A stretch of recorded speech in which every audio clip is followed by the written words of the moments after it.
welcome to the Brewtiful Game. As always, I am Blake here with Ferris. Hola. And maybe with us eventually, Ron. Yeah, maybe. Yeah, we're sitting here in the, I said that bad. And eventually with us, Ron. I said it kind of Eeyore. Ron is in Singapore right now, so he's 12 hours ahead, so it's 8 a.m.-ish his time.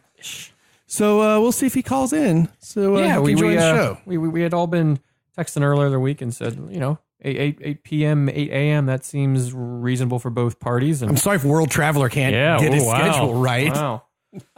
Take your Sorry, time. Mr. Singapore. I'm just hanging out, all traveling all over the world. Wow. No time for our dumbass podcast. Rude. That's true, though. Indiana Ron out somewhere. But we got crap we can talk about till then. Yeah, and the beer he can't drink. That's true. With us, he can have his own, I guess, in Singapore if he wants to drink it at 8 a.m., but we'll maybe doing some talking over if you're drinking at 8 I think it's a Saturday, so, Well, then it's fair. Then it's fair. So we're going to talk about Champions League wrap-up, little final for the championship playoff in England. Most expensive game in football, as Absolutely. it's known. And then we are going to continue with our World Cup preview that we started last week. If you didn't listen to that one. What we're going to do, we did groups A, B. Today we're going to do C, D, and E. We know our alphabet. Wow, yeah, we do. We know our alphabet. And just like last time, we're also going to not only tell you some highlights of each country, but the top-rated beer of their country. Yeah, from their country. Yeah, not what's available in their country, from their country. So a local brew, as you will. And then we're also putting... Spoiler alert, Foster's does not make the list on Australia. No, they do not. No, they do not. I was fully expecting to bring it up and be like, well... Yeah, Foster's. I could have guessed that, but no, it's not. It's Australian for the crap we send Americans. Exactly.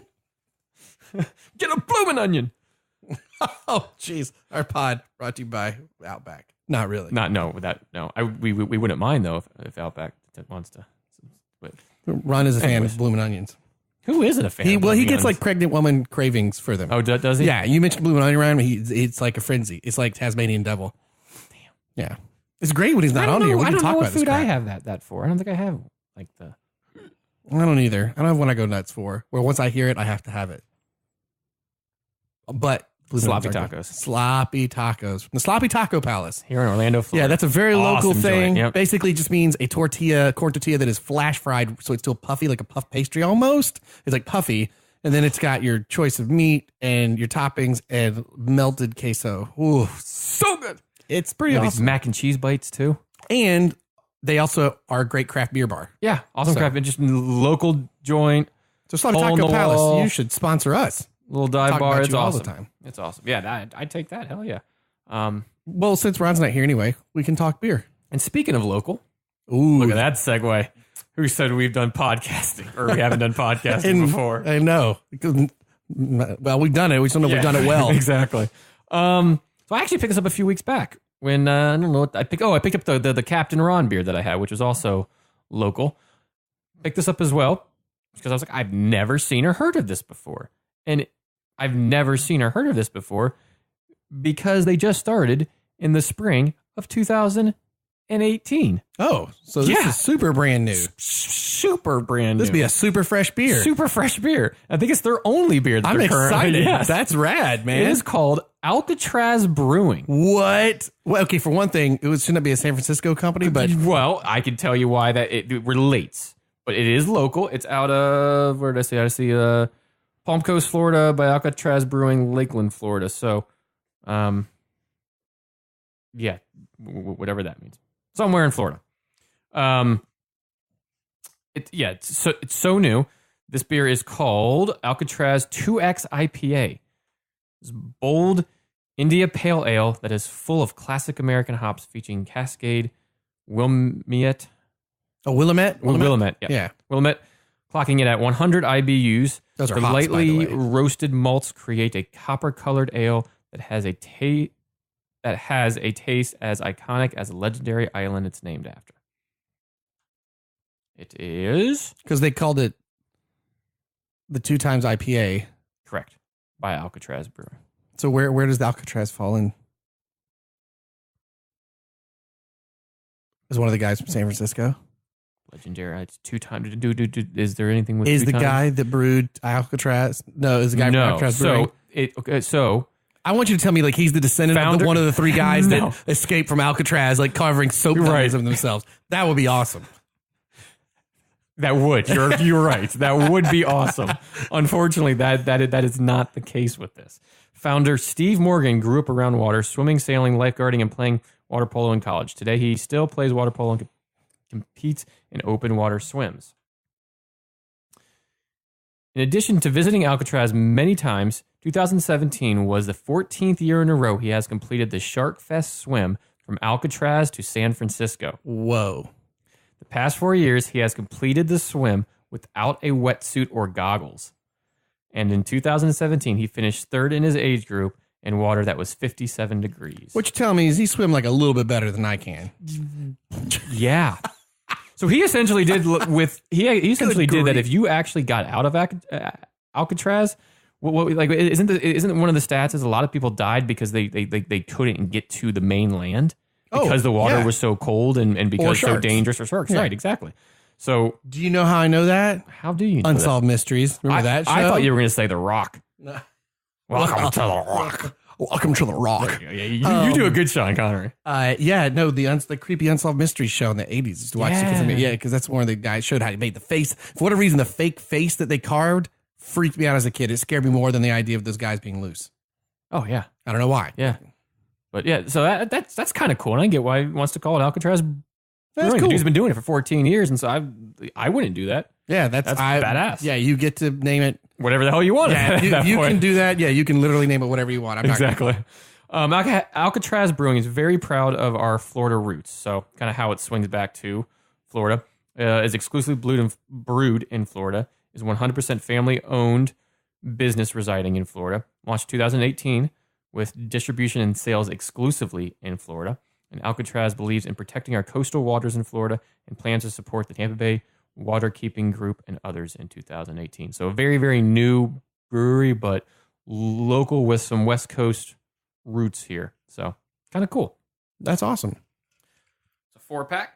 All right, man. I'm excited. You got a 4-pack because Ron wasn't here, so we still get 2. Exactly. I figured there'll be a time where ooh, this is an 80% or 88. That would be terrible. An 8% ABV. 8%, yep. 100 plus IBUs. Oh, I love it. Why Escape on the side of the can.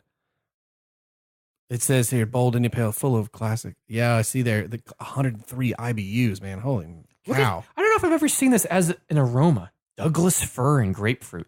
Oh, where's that listed at? Awesome thing. It's on their site. It says the aroma, Douglas fir and grapefruit. That's awesome. But I mean, like, you get that pine from it said Willamette and Cascade hops. What was on there? Cluster. See, the cluster, I don't know. I know I've done some homebrew with Cascade Willamette hop, so I'm excited. I'm glad we got this in a glass because I want to smell this Douglas fir and I figured we did do the first one in a... What was it, Douglas fir and what aroma? Grapefruit. Grapefruit. Palm Coast, Florida. And they are at... what is their website? It should be Alcatraz.beer. Alcatraz.beer. All right. We'll make sure we share that. Oh, yeah. All right, here we go. Oh. It's very carbonated. It definitely splashed into my face. Yeah. Oh, and that was another thing I wanted to say. They have this section on their site, which is kind of a cool, sleek site. Very simple. Excuse me while I pour my... This beer smells amazing, by the way. Holy... Yeah, Douglas fir and grapefruit. Yep, man, it smells like Christmas in Florida. That's what it... You're 100% right on that. Man, that citrus and pine. Great. Hey, Blake, you know what you have? What? Oh, this has got good head retention. Yes, you do. We got Ron covered since he's not here. It says, so one of their sections is where I was going is, crap. Gosh, this smells I just good. X'd out of it. It was yes, we can is what their little section is. And it says cans are ideal package for craft beer and are superior to bottles in several ways. Oh yeah, we've never talked about this, but it's true. Because when craft beer started, there was this poo-poo about having beer in a can. Because what is that, a Budweiser? But then like Oscar Blues, the company that makes like Dale's Pale Ale, if you've ever seen those. Yeah. They were the first to start. And they're like, guys, this is actually better because light can't get into it. So, and so they have all these stats. Cans chill faster than bottles. Cans don't require a tool to open. Bottles often do. Simple but true. Like your dirty flip-flop. Your hunt, yeah. Cans protect from the harmful effects of light on beer better than bottles. Yep. Cans protect from the harmful of. I just said that. Glad we're awake here. I had a coffee beer ready to go in case you forgot to bring one. So Whew, I may need that. Cans go places where you can't take bottles. very true. Very true as well. Cans better retain freshness and carbonation, which is why our beers are so carbonated. Cans are more stackable than bottles. True statement. Cans are lighter than bottles, reducing their carbon footprint and lowering shipping cost. And easier to recycle. Yep. Cans have a higher recycle rate than bottles. Nearly 75% of all aluminum ever produced is still in use today. Holy cow. Yeah, that's a cool stat. Cans are growing much faster than bottles in craft beer sales. Man, this is That's a such cool a fact cool, like, to be such a new brewery. We need to go check these guys out. Brand spanking new. To see, I don't know if they've got a brew. I don't think they do because I think they're that new that this is their only beer. Yeah, brewery. I don't know if they've got 4-pack and that's it. We should look because this is a cool. This can is so slick and the beer smells so good. It seems like they've been around for longer. If that makes sense. Yes, it does. Yeah. Well, let's try see what it tastes like, man. Mm-hmm. I still got Alcatraz. Oh, it's Alcatraz 2X IPA. It says it on. That's why it said the name. Oh, it gotcha. doesn't. Yeah. Why? I like just like the why escape. All right, here we go. Cheers, man. Let's launch it.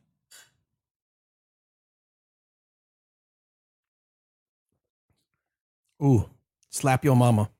I like that. That's It has some of the good. sediment down there too. Yeah, this thing is a not filtered. No, it is not. That's a big mouthful. It's a velvety mouthfeel, as they would say. The smell doesn't necessarily correlate with the taste. I mean, no, you got that Douglas fir and pineapple or grapefruit kind of vibe, real strong. Yeah, But once you drink it, it's not. it's to be an 8% double IPA, Just, which is not this is lower than some. I think we had one that was 10%, almost 10% yeah. a couple weeks ago. Very different tasting from here. That was some Lord Hobo Brewing that we had a couple of weeks ago. It's got a very different vibe. a very good vibe. Oh yeah, It does have the it's drinkable. fruity taste in there, but I don't know if it's necessarily punches you in the face grapefruit. It's just the aroma. No, it's got a good malty flavor balance with it too. Every now and then there are beers that I wish our listeners were just here to have one with because Look it's at all that sediment. really freaking good. And this is one of Yeah. them. Alcatraz Brewing, man. First one out the gate. Tasty. I like it. Oh, man. I don't know if I've seen that much sediment in a beer in a long time, or at least one that we've had on the pod. Yeah, that's a lot of the little proteins like floating around in there. This is a meal, man. Love it. Oh, that's tasty. That's That is great, tasty. dude. That's That a is dangerous one. tasty. I'm glad it's still in a 4-pack because you burn through that fast. Exactly. All right. Moving on to the foosball. First up, because we haven't talked about it yet, because we recorded our last pod last Friday, just before the UEFA Champions League champions. The champions. Man, it was fun. I think Ron and I were very like pulling for a Liverpool. I wanted a good match. Mhm. I think if Salah doesn't get taken out of this match, it's a way different game. I'm not saying Liverpool wins, but I think it's I think it's hard to debate that just 'Cause because what Liverpool Salah's done all year. started foot on the gas really well. Yeah, I didn't watch the first half because I was actually at work, so I watched the second half though, which is when a lot of the action happened. But what did you think of The first 15, 20 minutes, before Salah got, it felt like, man, it felt like, you know what? If Liverpool could score like 2, they might win this 2-1. Like they just had their foot on the gas. That's how it felt. Once Salah went out, they still might have beaten a lot of Premier League teams, because not a lot of Premier League teams have the pace to score like Real Madrid does. Yes. And I think that was the difference because Liverpool still had a ton of options for scoring. Of course they do, but just pulling Salah out, you could just feel Real Madrid wasn't afraid. Well, they've been there before, anymore. right? They've been, yeah. They've won the past 2 in a row. Not to mention they've been in either quarters or semis for the past X number of years. And I think the difference came in substitutions, and we'll get to that in a bit. But what did you think of the foul on, or was it a foul on Salah that caused? Yeah, I think that should have been called a foul. I don't think it was like a red card. I think it was an unfortunate tangle where they both were kind of on each other. But Sergio pulls him. I think it's a foul. Yes, I agree with pretty much everything you say, with the exception of it wasn't a tangle. Ramos knew what he was doing. That is one of those to sneaky. Quote all the pundits, it was definitely dark arts. I mean, there you go. Yes, it's one of those just sneaky moves you do in sports, right? If you're playing basketball, you're down on the post, you give a little jab with the bow while you're holding up your hand for the ball, and like those little sneaky things where the intent is is not to injure, but just to be a pest. Yeah, the injury was not intentional. Right. I don't think it was a situation of a straight red. I think a yellow, a foul at the very least. I would have gone yellow and a foul. It is a little, I will say though, that is way easier to call in slow motion.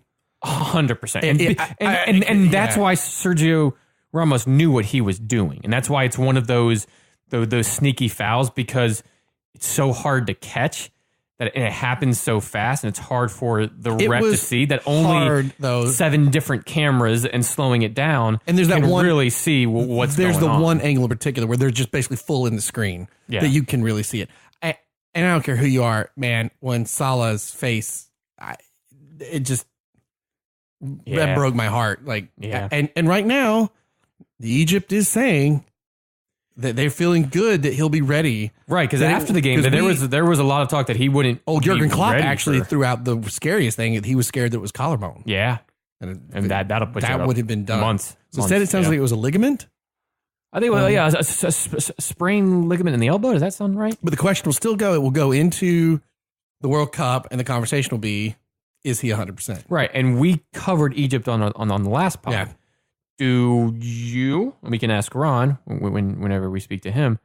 Would you change? I can give you his answer because we talked about it. Oh, okay. Oh, yeah. Would take Salah out? All right. So, all right. Hold on. Yeah. I will give all of us a one-time change if you want. On because I think we all picked Egypt to advance, right? If I remember, let me double check. Yeah. I think we all picked Egypt to advance. Some of us picked them in first, some of us picked them in second. But I give you a one-time chance to change. Do you take that, Blake? Mm-mm. Okay. I do not take that either. At this point, I'm going to root for him hard, but it does really mess things up. What was Ron's answer? I thought this is where you're going was, does this change we felt kind of good that they could go forward. Right. I don't necessarily feel that way anymore. My vote now is more of a rooting for you kind of situation. I think it's a lot harder row to hoe at this point. Well, and I thought they would come first out of that group. And I don't think that's going to happen. I think that's the big change. I feel like it's a second place kind of situation. But I'll leave my vote in for now. Because you know what? Salah, he might be. What saves Egypt a bit is the group in a whole is not the strongest, right? It's Egypt, Russia, Saudi Arabia, you could actually Uruguay. pull Salah in to ride the bench to try to get through the group stage because it's a weaker group. Or at least have him sit out the first game against Uruguay. Then you go Russia, Saudi Arabia. Yeah. So you may be able to get through. You could use him judiciously. Him. Yeah. Like you could use him carefully. Yeah, but what did you think? Was it you or Ron that sent the article that an Egyptian lawyer? I just got a text from Ron Keller. I am awake. Good for him. I'm so glad. Indiana Ron, world traveler, is awake. Indiana Ron. Instead of a hat and whip, he has an iPhone and he's got a calculator. He's got like an what iPad is and like a microscope or like what's he got? No, Ron works in pyro, so I feel like he's got like a stick of dynamite with like lighter a long, and like a long fuse, like the whip instead, and an iPad. That's you're right. That's exactly what he has. Yeah, well, I have replied to see if we are good to Skype him, so we'll keep chatting. But you were saying the Egyptian lawyer wanted to. Yeah, the Egyptian lawyer wants to file a suit against Sergio Ramos. Come on, that is ridiculous. It's not like what was the hockey one where the guy took his stick and had a bat to the head? Is that the one where they actually charged him with a crime? Yes, yeah, but that makes sense. You're using an object for what no intention of the sport is, and it's a third party object. I don't know how you quite say that. And you like there was intention there. Yeah, there was every weapon in his to hand. hurt somebody. There wasn't the intent here was not to sprain his elbow or hurt him. It's a part of the game. It's sports. There's been far worse tackles on people. Just as an update, that could cause a lot more injury and cause people to go to court. This was not one of them. So no. I got an update from Mr. Keller. We can Skype him in 5 minutes. Oh, exactly 5 minutes. Yes, in 5 minutes. Those of you at home, start your stopwatches. No. Because we're sure as hell not. We're going to talk until we think it's 5 minutes, and then we'll and then we're just gonna call. We'll see what happens. But do we wait for the second half to talk to Ron? Because that's when a lot of the action happened. Yeah, you know what though, man, this is what you get when you can't stay on time. 12 hours away, jet lagged, can't wake up for a podcast. Psh, what a disappointment. He's only been working all week long on jet lag, 12 hours behind. Because it's 8 a.m. in Singapore. It's exactly 12 hours ahead. The nerve of some people. I know. Well, we'll sit here and enjoy this awesome double IPA. Well, I can talk a little bit more about that first half. The team that was better was Liverpool. First half. From what I heard and saw, yes. They were the better team. They both had that kind of feeling of it was a big game and they weren't as settled as they are in their respective leagues. However, Liverpool settled in much quicker and they were kind of that gegenpress. They were taking advantage of that. And that's what we were watching. I was like, Liverpool prior to Salah, you were watching going, they could pull this off. They could pull this off. And I think what I said to Ron 5 minutes in, I said, here's my thing. They got to score 2 quick goals in this half. If they don't, they lose. And my thing is that they got to score 2 quick goals. Real Madrid still may score 2 quick goals. And we go to penalty kicks when this thing is all said and done. But they have to score 2 quick goals, or Real Madrid they can score. They can score all day long. So you'd have to do that.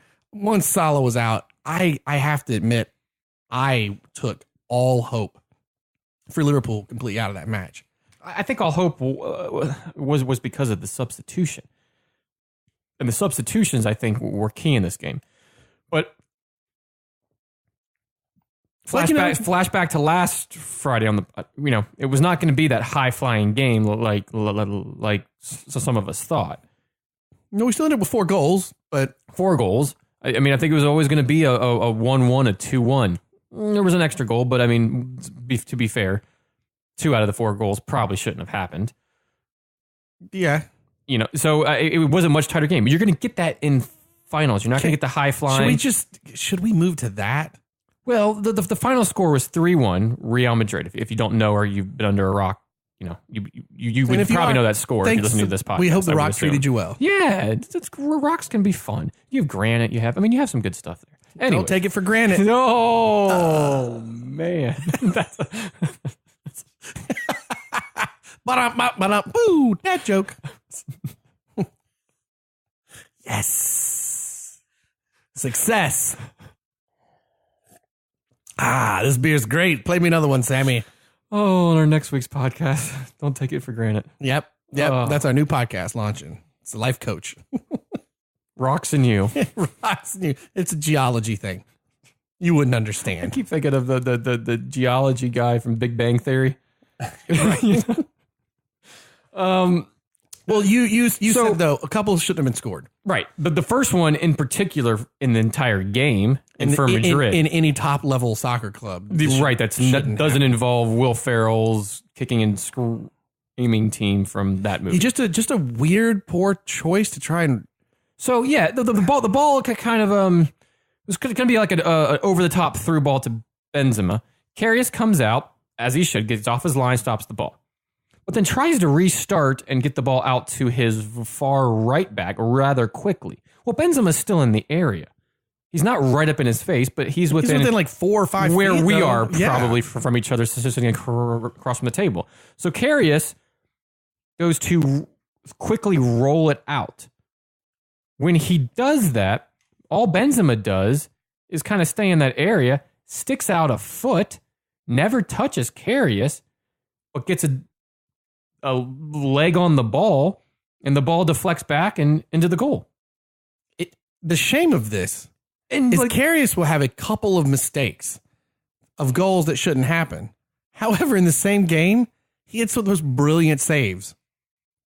It was a rough. And I can get into why I think that is. Especially with the second goal, which we'll talk about here in a little bit. He's a shot stopper. That does not mean you are a goalkeeper. That means you can stop balls from coming in by your movements and by getting up in the air, arms out. Why I say that is this goal, if you're a goalkeeper, part of your job is to manage time and manage the game and have an understanding and see what's in front of you, which is why a lot of captains are goalies. Tim Howard, Edwin Van der Sar, they can see what's in front and manage a game. They can shift people right, shift people left, get play going fast, slow down the play. Now, he tried to do this to speed up the play and break out of the back because he knows that Liverpool can do that fast.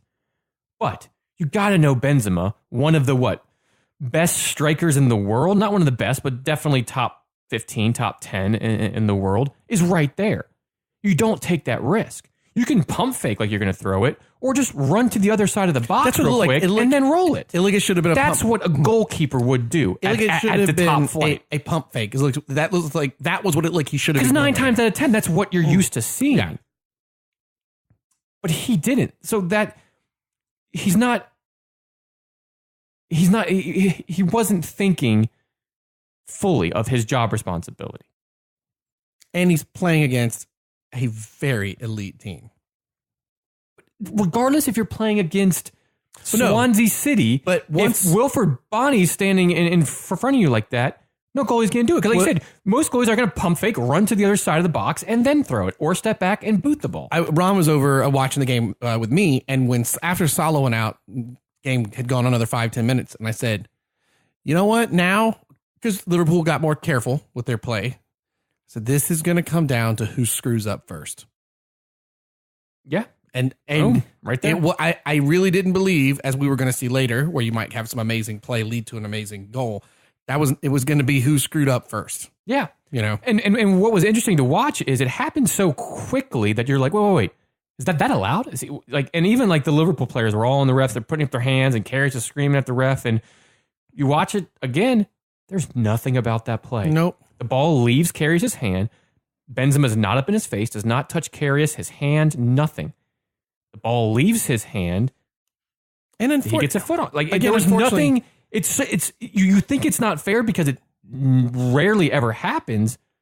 But I think it was the captain, Jordan Henderson, was in the ref's face or come at the ref, and the ref's kind of sticking out a hand, what do you want me to do? I know your keeper's the one that decided to throw the ball out, not me.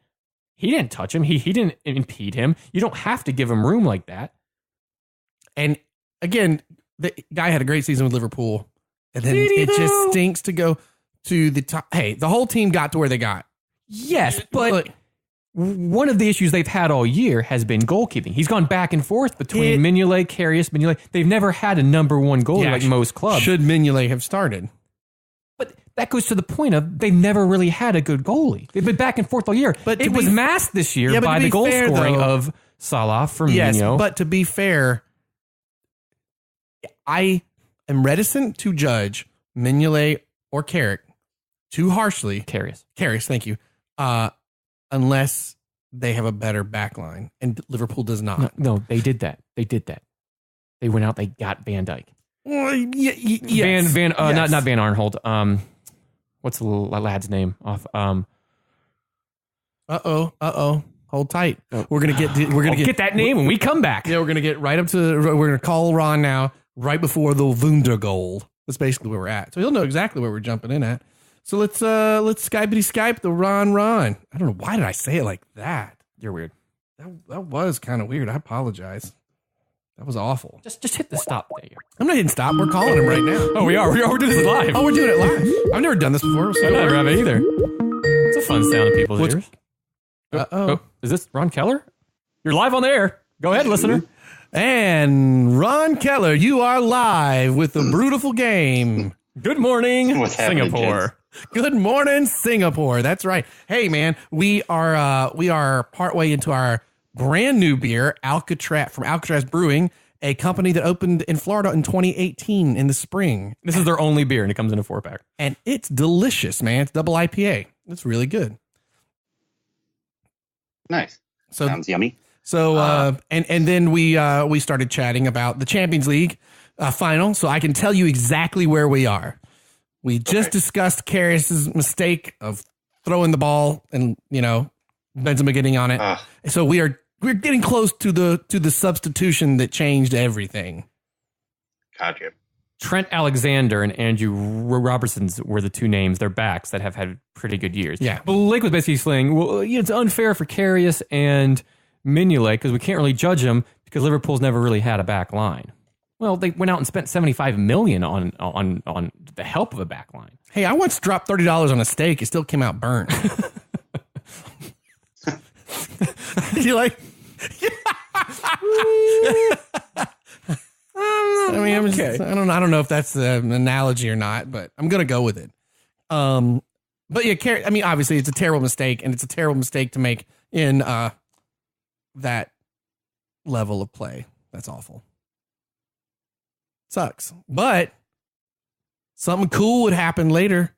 Well, before you get into that, Ron, what did you think on the Ramos Salah play where Salah got hurt? Think it was a foul?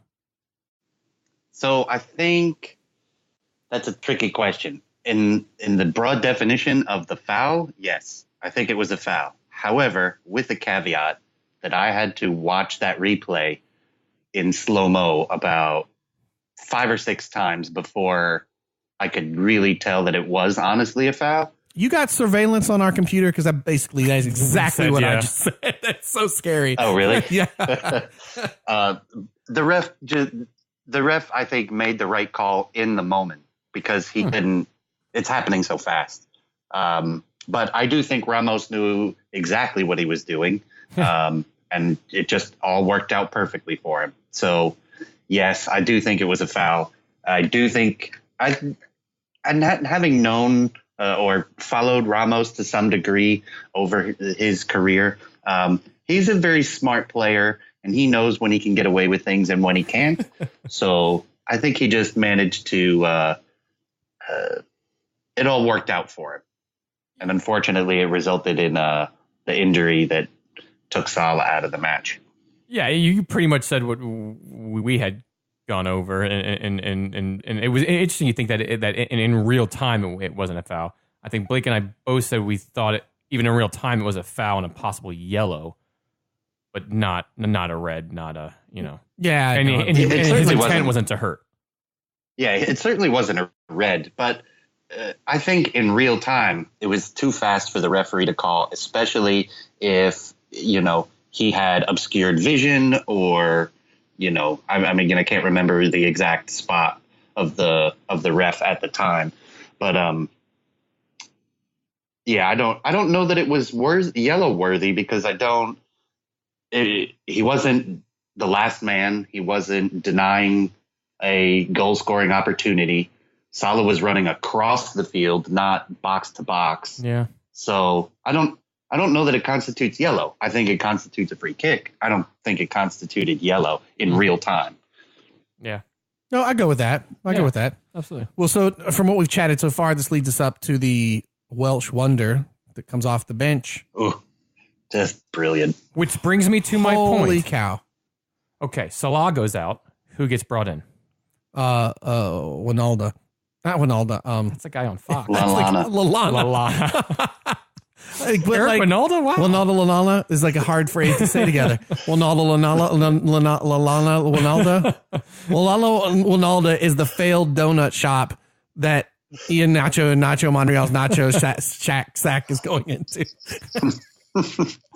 See, those guys that failed the business, they were ex-circus performers. Yeah. But since the circus went away, they had to come up with a new means of living. So they tried a donut shop and funnel cake shop, but that didn't work out. The Ronaldo donut shop. I can't even say it.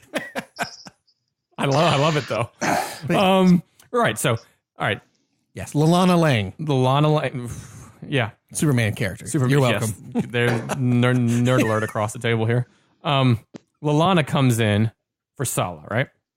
Benzema goes off, and the Welsh wonder Bale comes in. To me, that is the difference right there. Jeez, man. That's depth. Ronaldo who? That was all. He was kind of aimless in this game, but yeah, Bale comes in. I mean, you will never. Oh man, everybody that was at that match live, I don't know they'll ever see a goal like that again. Like, I don't know that you'll see it on TV. In a final Champions. I mean, like, that is the kind of. Luckily, after that terrible goal they scored because of a bad goalkeeper error, it was nice to see something absolutely beautiful. Well, we did kind of actually see it a second time. If you haven't seen the goal, YouTube it, Google it, whatever you have to do. Bale's goal I've in seen the it 64th minute. times now. Yeah. He bicycles it from the top of the box, essentially. He had been in for 4 minutes upper and a half. 90. That was his first touch of the ball, I think. Yeah. Just ridiculous. No one kind of did that, though, because Ronaldo did it in the Juventus match. Obviously, it's not the biggest club game in world football. It was a semifinal of the biggest club game in world football, but it wasn't the final. This was in the final, and to put Real Madrid up 2-1 because Mane, after that goalkeeping error, scored off of a corner real fast. So the goalkeeping error was in the 51st. Sadio Mane was in the 55th. Bale comes in somewhere after the 55th. 10 minutes later, and in the 64th, first touch of the game, bicycles this ball in. That just incredible. The height he got, the power he got on, like insane goal to A, score in your Sunday league game, to B, score in the biggest game in club football.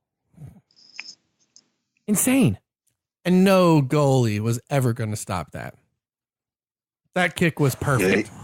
That was perfect. It slides in right under the bar. I mean, it is a powerful shot, but it's not a direct line shot. No, that ends up kind of looping up and over, but it's perfect. The direct line shot would be Bale's second goal. Yes, which brings me to my point I was making earlier that Cherish is a shot stopper, not a goalkeeper. Now you're wondering, okay, Bale kicked the ball into Cherish. He should have stopped the shot. Yes, true. But his positioning and his hands were all wrong in that. Yep, absolutely. All wrong. So Bale hits this powerful swerving kind of shot. Swerving meaning it didn't curve when the ball goes in at such pace and the outside of the foot that hits the ball kind of will jiggle a little bit in the air. Just the way this soccer ball is made and just the way that you hit the ball with such force. And there wasn't as much rotation on it. So then it makes it more like a knuckleball. Right. In like pitching terms. At speed, watching the goal get kicked, right? It looked like he had Scott Sterling'd, like just blown through and broken his hands. I mean, that's what it looked like, right? And it wasn't until the replay you realize, oh, that was terrible positioning. So, but essentially the ball was kicked right at Karius. Like it was a good strike, hard, all of that, but essentially kicked right at Karius. Usually, when that occurs, I think Ron and I were talking about this at the bar a little bit later that day, is you go to swipe the ball downwards. You put all of the force downwards. You don't try to catch it. You just try to push the ball down onto the ground in front of you, and then you gobble up the ball. Right? Yeah. Or if as a goalie, as a goaltender, not as a shot stopper, as a goaltender, you see the ball come in, you see it do what it does in the air, that knuckleballish way, and you punch it away. You punch it to the right, left. Anything you can do to deflect. Right. Just to keep it from going into the goal. Now, he had his hands up, and I don't even know if he tried to catch it, because he really didn't try to catch it. But his hands were up, and they were, if I was to throw you a ball now, you would put your hands in front of your body or your face, right? Yep, so you could watch the ball come in. Right, it would be even with your body. He was slightly moving, and his hands were away from his body and face slightly. So when the ball hits him, A, he's not trying to pat it down, and B, he's not trying to punch it away. The force on the ball hits his hands and then just dribbles over his hands, but his body's not in the way. And the ball goes in the back. Yeah, and therefore his arms aren't in a backed up strong position by the rest of his body. Correct. He's not a good goaltender. He's a shot stopper. He's just not a good goaltender. It's two routine plays that we've described. Well, so he didn't do. And it's not that he can't do them, and he has done them in the past, but that goes back to their goalkeeping issues they've had all year. that was just masked by goal scoring on the other end.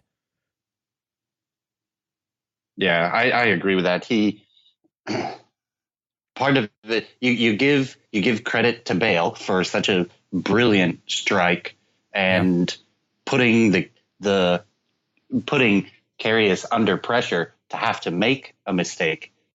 So you give Bale credit there, and then you detract from Karius for just missing fundamentals. Yeah. And I guess we should have mentioned, because we didn't say, but it was Mane who got the one goal for Liverpool in the 55th. Good goal. Yeah, very good. Mane actually was good. If anybody was going to save the team, it looked like it was going to be him. Because Firmino was kind of... Mane. Don't like the club, but that fan is brilliant. But you know what this game gave us? It gave Karius. It gave us a video of Jurgen Klopp commiserating with Liverpool fans and singing with them.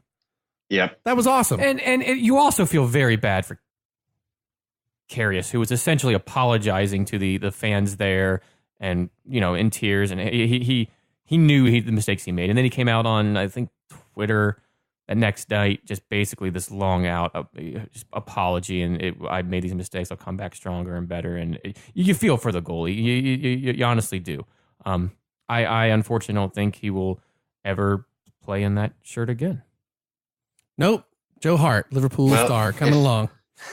If this was the NFL, they would have flown. They would have pulled the Buffalo Bills, fired him after the match, and sent him home on a commercial airline all by himself to think about what he's done. When did that happen? What was that? So the Buffalo Bills played the New York Giants in the Super Bowl, and it came down to a field goal kick. And the kicker pulled it wide left and squeaked past the field goal and missed. So the team gets in the locker room and everything, and they pull him aside. They give him all his gear, and they're like, "Shower and get out. You're not flying home with the team. You're fired." Wow, I did not know that. Yep, that's one way. He wrote a book. I'm blanking on his name at the moment. I'm actually looking it up right now. But he wrote a book about the entire experience. Huh. And basically said, that that's what had happened. Well, that's Scott Norwood? Was that him? It might be. I think it's Scott Norwood. Yeah, he played in the league for years. Well, yeah. So anyway, he got canned and sent home. Wow. But they didn't do that. They stuck together as a team. Yeah. And they've already, perhaps since that game, they've already made another midfield signing. Because remember, they have Naby Keita already coming in this year from a deal made last summer. They are bringing in Monaco midfielder Fabinho. As Liverpool's going to be really freaking good again. Bolster up the midfield. They may need one more at the back and then a goalie. If they do that in the summer, watch out. And obviously hang on to Salah and everybody, but wow. Yeah, if they can shore up a defense, it's going to be really, really hard for teams to break them down. And what's going to have to happen? It's going to have to be a world-class team with a really good midfield that ends up breaking them down, just like Real Madrid did. Because over the time, as soon as Salah left, there was a bit of a difference. Liverpool kind of dropped back in the pressure a little bit and didn't exert so much against Real Madrid. But Real Madrid just kind of grind them down. Right. And over time. I think you said it right. The midfield of Madrid consisted of Casemiro, Modric, and Kroos, kind of like what we were talking about in the last pod. Their Liverpool midfield consisted of Henderson, James Milner, Giorgio Wijnaldum. Which midfield do you want? Yeah. Right. Exactly. And I think that the headline definitely sums up this entire game. Careless Karius sees Madrid 2-3. Not only 3 goals in the game, but their 3rd Champions League Cup in a row. It has never been done in the Champions League era. In fact, it was 4. Yeah. Go ahead. 4 out of the last 5 years. Crazy. It was so good. Zinedine Zidane said, "Peace out." That's crazy. He shocked the club a few days after by bailing and leaving. I think And Arsenal went, damn it, we signed Emery too fast. Son of a. Yeah, that's he's going to Chelsea. No. You think so? No. Hey, stranger things have happened. True. I think he holds out for Well, after the FA Cup the disaster, USA job. the Man U fires Mourinho. The USA job. The USA job. Would that be brilliant? Oh my God, that would be brilliant. Oh man. I think he holds out for the French job after the World Cup, or the Burnley job to succeed. The Burnley job. The Burnley job. Hey, little known fact. I have no clue. After they bailed out of the World Cup, he's taking over Italy's national team. Yeah, right. He's Right. going to headbutt them. right. yeah. Wouldn't that be something? Oh man, That would be pretty Can you awesome. imagine the fervor of the Italian national team fans? That country brilliant. would melt. No, but I mean, listen. If you're going to bow out of a team, Well, it's a good now point. is no better time than other. You have a 30-some-year-old Ronaldo. You have Bale. Is he coming back? Is he not? You have a little bit of an influx here, and you kind of barely limped through. You lost the league. You were third in the league by a big number of points to Barca. So third in a row, you made history. Dude, Later. just bow out Yeah. like a champion. Like he's not bowing out saying I quit. He's bowing out saying I did it all. Did it all, baby. Yeah, he's leaving. He's leaving. Going and mic drop. Yeah. Mm-hmm. Yeah. What would you like me to do next? I'm Right. out. Yeah. Right. You want me Have to, fun. to And so all the Real Madrid fans celebrated and then went, oh, yeah. what are we going to do now? Yeah. That was a very fast turnaround from celebration to complete and utter shock and horror. Yeah, and that was dropped a couple days ago, and as of the recording on now, they haven't named him. They haven't been looking for anybody. So Right, it's kind of come as a shock. Yeah, Arsenal. Whoa, 1 week too soon, guys. There was a lot of talk, and I was talking to Phil. He seems to think that Wenger could come in as kind of a stopgap, like a short-term coach for Madrid. What do you think of that?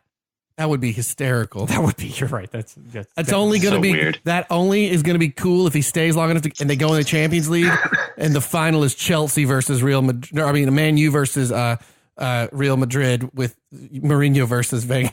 That's the only way that'd be good. Wenger out planes flying above. That'd be amazing. Above Madrid. Yeah, I don't. That would be.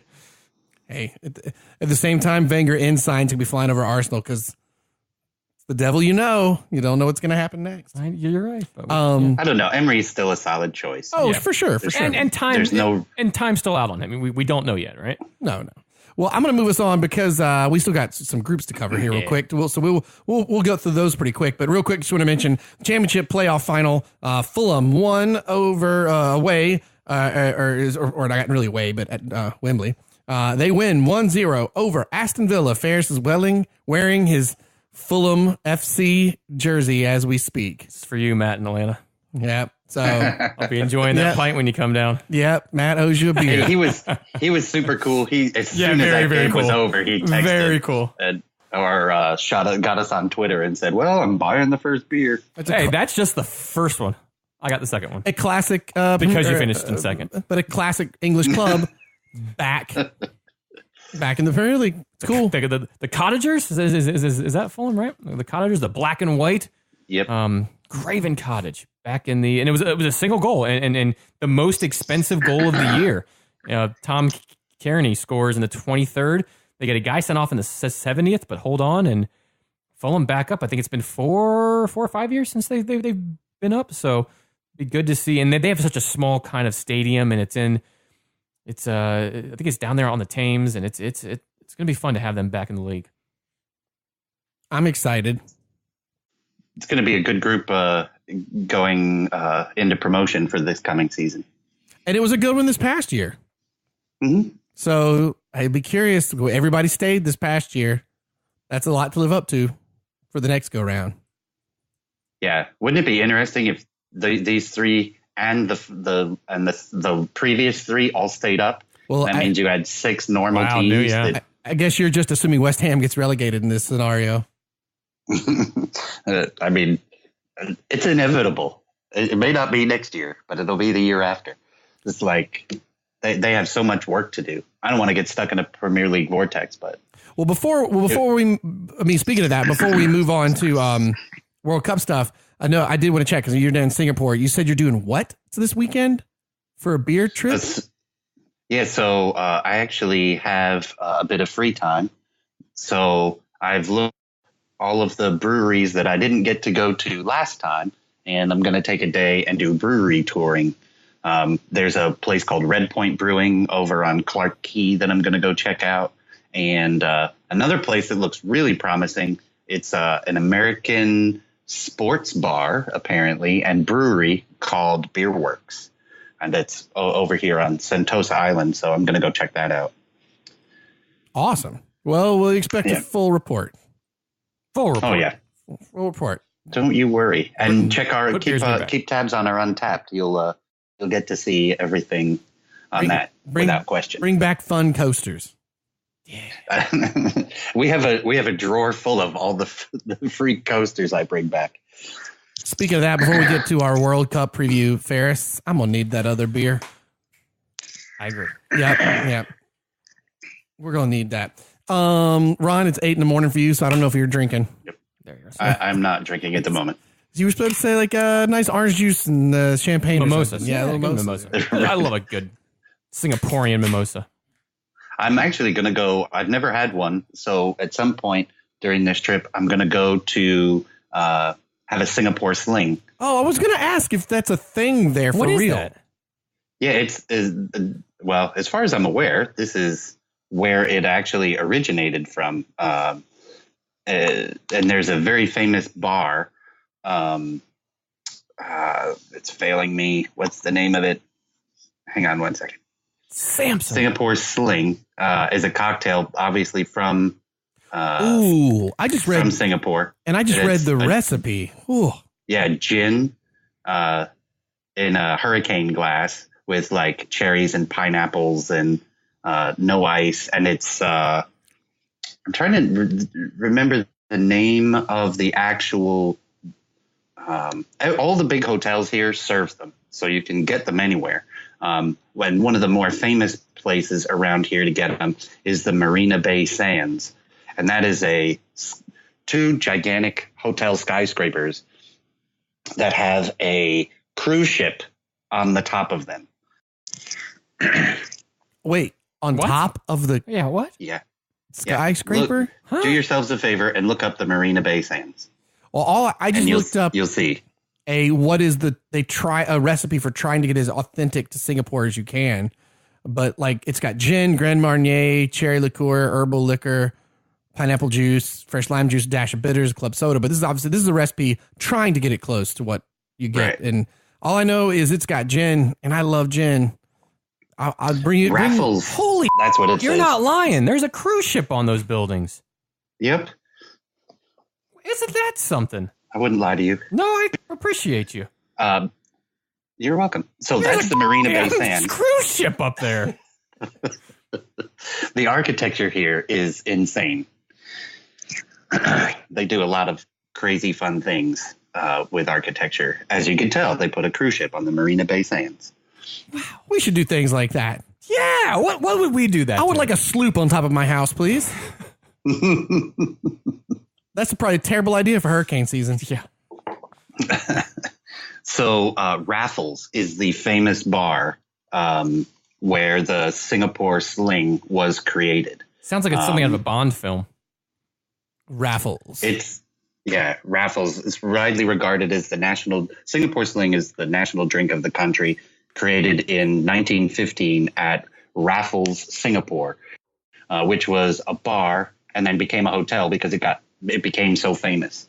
So it's pineapple juice as the main ingredient, along with grenadine, lime juice, Dom Benedictine, and gin. It's like the classic. I'm sure there's all kinds of variations and all that stuff. Shaken, not stirred. So yeah, I'm going to try and get to that this trip too. Yeah, please send a report on that. Yeah, you guys will definitely you'll see the social media light up on that when I do it.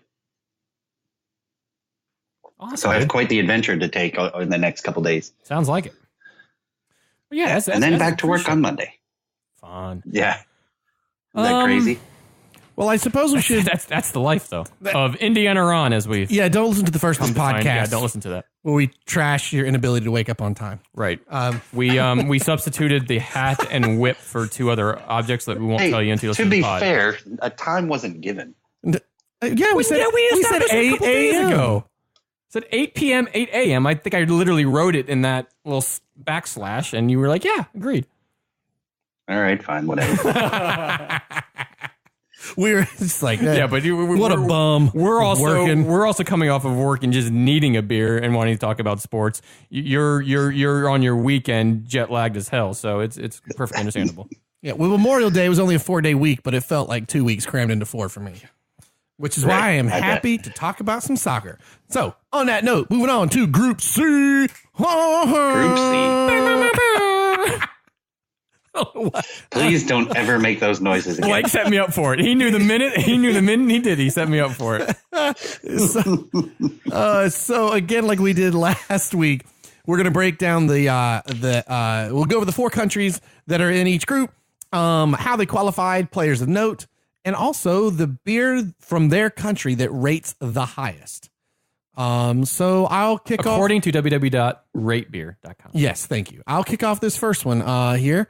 So we've got Australia, mates. Here we go. That's not a soccer ball. This is a soccer ball. We've just lost all our Australian listeners, all 4 of them. Let's see. So how did they qualify? 3-1 aggregate winners over Honduras and Intercontinental Playoff.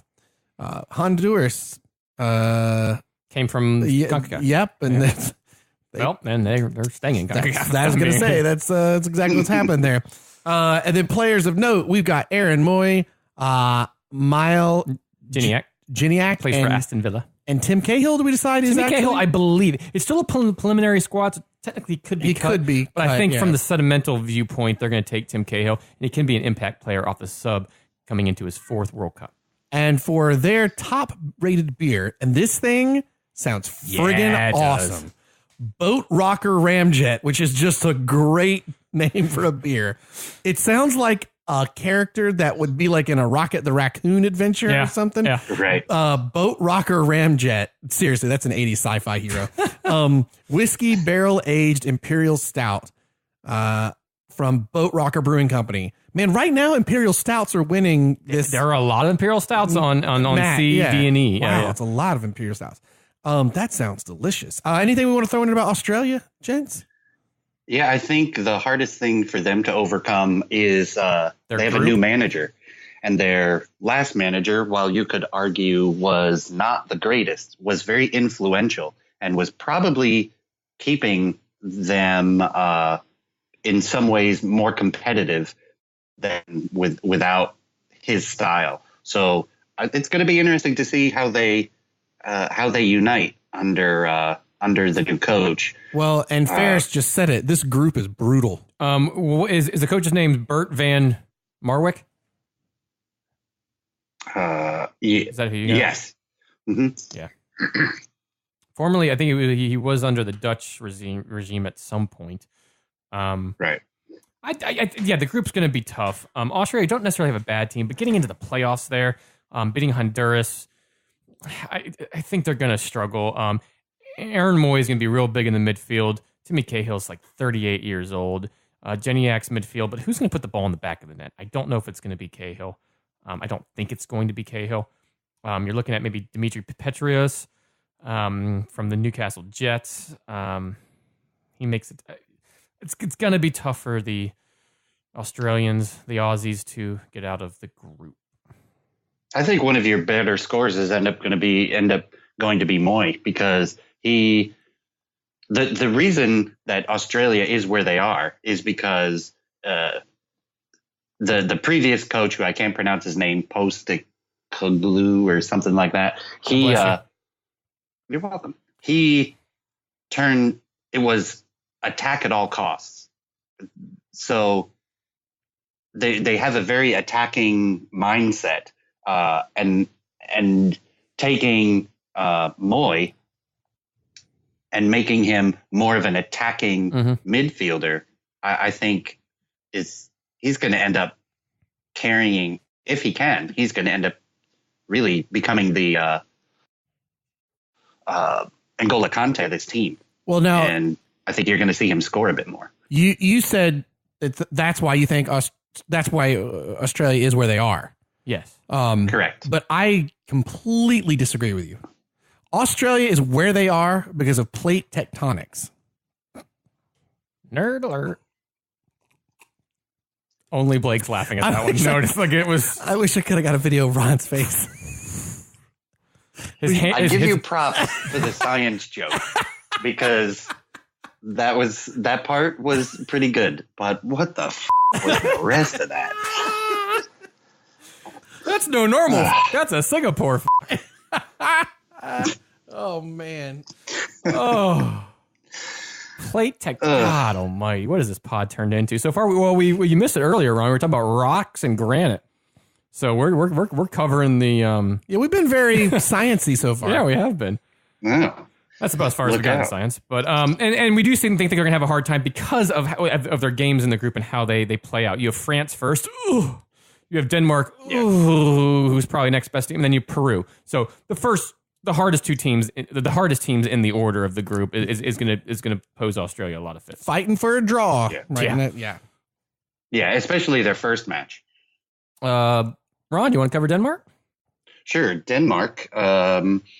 So how they qualified. They were 5-1 aggregate winners over Ireland in the European playoffs. So that means they finished second in Group E. Their players of note: Kasper Schmeichel, everyone's favorite keeper. Nicholas Bentner, maybe, and then because there was news this week, kind of a joke that Denmark wants to postpone the World Cup because Nicholas Bentner is hurt. You're not postponing the World Cup.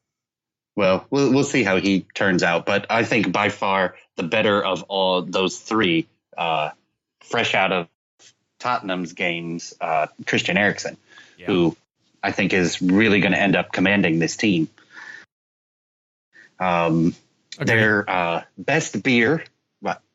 Were you going to say something? I said agreed. Yes, 100% on Mr. Eriksen.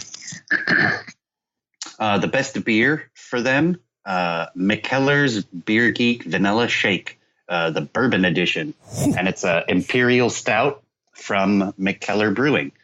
And funny little side note to that, in Singapore here, there is an offshoot Mikkeller brewery. So I'm going to go and see if I can find the Vanilla Shake Imperial Stout. That'd be awesome. If you remember, Mikkeller was a beer we did a while ago, and they had one of the cooler histories. Because it was like a really small brewery the guy started in Europe when that just wasn't a cool thing to do yet, you know? But that's two whiskey-themed Imperial Stouts back to back. And still nothing as coolly named as the Melancholy Winter. Right. Or Winter Melancholy. We'll see how the beer brackets play out here as we go down the groups. But Denmark... probably second best team in the group, you would certainly think. Have some players. Good goalie always helps in the World Cup. They're going to be there. They're probably going to advance. Do they get past that next round after that? I'm not quite sure. It would depend on who they play. But nonetheless, still a solid team in Denmark. So they should get out of the group. I agree. I think they're probably one of the better Denmark sides in quite some time. They're a very organized and compact team. They don't lose their shape very often. And I think the smallest player on their team is like 6'10". I mean, every single one of them is huge. So their size and strength in the box on set pieces and corner kicks and things like that. I think they're going to be a force more than people expect them to be. As funny as it sounds, we were kind of joking earlier. If Nicholas Bentner's injury does not allow him to either make the squad or miss the group games, that is going to be a loss for them. I mean, the goofy ex-Arsenal hair, King Bentner, whole thing. But he is their main front man there. He does. He can't hold the ball up for them. He is pretty good with the ball at his feet. some nice blonde locks there as well. Very Arsenal hair. Very Arsenalist hair, yeah. And who comes in after that are names you probably don't know of. You got Pino Sisto from Celta Vigo, Martin Brathwaite from Bordeaux, Andreas Cornelius at Atalanta, Casper Dolberg from Ajax. Kind of it's a toss in the coin on who makes all of who actually makes the team for the final roster, but not quite the Bentner that has been in the squad for a while. And him and Eriksson have a pretty good partnership, but I still think it's enough for them to get out of the group. Yeah, I think if they have I think the only glaring weakness that stands out for them is the left back spot. Jans, I think his name is Jans Strager from Udinese. That's where he normally plays. He was there during the playoffs when Dermisi was injured, and he's still not quite, up to form in that left back spot. So I think you'll see teams try and run up and down that left side a lot. But who knows? We'll see. We'll see how it all pans out. Yeah, it'll be interesting. The next team in this group, and probably one of and probably a lot of people's favorites, France. They were Group A winners in European qualifying. Just to name a few players from their team, and I'll kind of go through their other players. Hugo Lloris, may have know him, one of the best goalies in the world, plays for Tottenham. N'Golo Kante, may have heard of him, won PFA Player of the Year last year, and a very good Premier League center midfielder. Mr. Dab himself, Paul Pogba, probably have a new hairstyle for the World Cup. Oh, gonna have a World Cup hairstyle for sure. Yeah, absolutely. And then the next player actually takes me to also my jersey reveal as well. Oh, your jersey, as in the one you're picking, since you won of the three of us. Yes. All right. Oh. Antoine Griezmann, world-class striker. You want the French? No, I do not. Oh, I want the Atletico Madrid one. you want the Atletico Madrid? Yes, Griezmann. Atletico Madrid. Whenever I hear his name Griezmann, I think of National Lampoon's Christmas Vacation. Yes. All right, Griezmann. Kiss my Yeah. your ass, kiss his ass. Happy Hanukkah. Just put it on the table, greaseball. Yeah. But a Griezmann kit would be my Atletico Madrid, because they are kind of my team in Madrid. Not that I follow La Liga too closely, but I do like the way Madrid plays and the players they've had for them ever since David Villa played for them, and Falcao and some of those strikers. And Griezmann's fun to watch. And I say that because you may notice in some of the posts that we've done, I like to do the kind of cowabunga, thumb, pinky, hand sign. It's the hang 10 sign. It's the hang 10 sign, Yeah. Exactly. And I do that a lot, mainly just say, cool, chill, like we're there. And you make fun of me Griezmann's- for saying rad. Rad, exactly. Yeah. Shut up. But Griezmann, one of his signature celebration, it's kind of changed now, but his signature celebration used to be Hello. used to be that. Oh, we still there, Ron? Oh, I think we just lost Ron. He gone, but yeah, Griezmann, the celebration, the hang 10, dropping back, that was kind of his, and I like the way he plays. He's a good player. That's a jersey. Let me try to call Ron back real quick. Hold tight. Okay, I think we got Ron back. Ron, you back on? Yeah. Sorry about that. It's the glory of technology. Oh, life is so hard. We had to call you again to talk Oh to you my gosh. halfway around the world. Yeah. Right.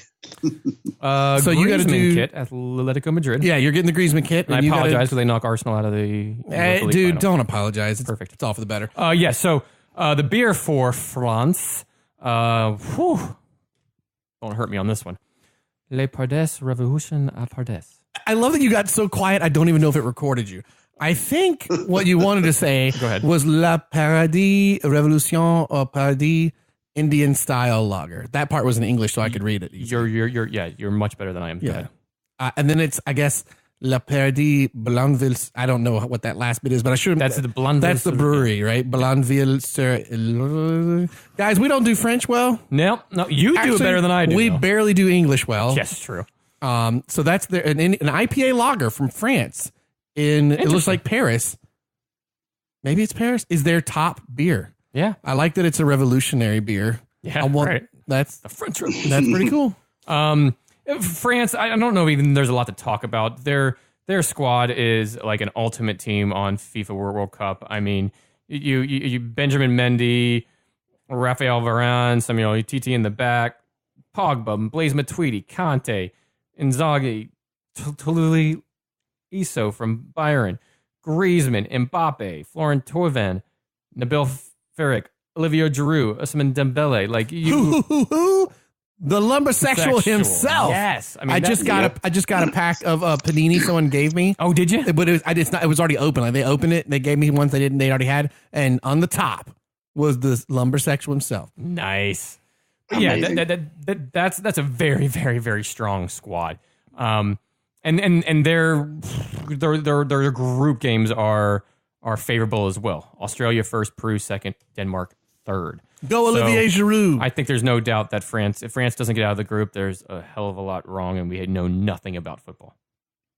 Yeah. Well, I think that the French team's problems in the past have been that you have all these star players that none of them play together, and they're a team that believes their own hype. So they don't do nearly the work that they should, and they lose games they shouldn't, and they kind of they just kind of fall by the wayside from that. Wait, I'm confused. Did we start talking about Arsenal again? Or are we talking about the World Cup?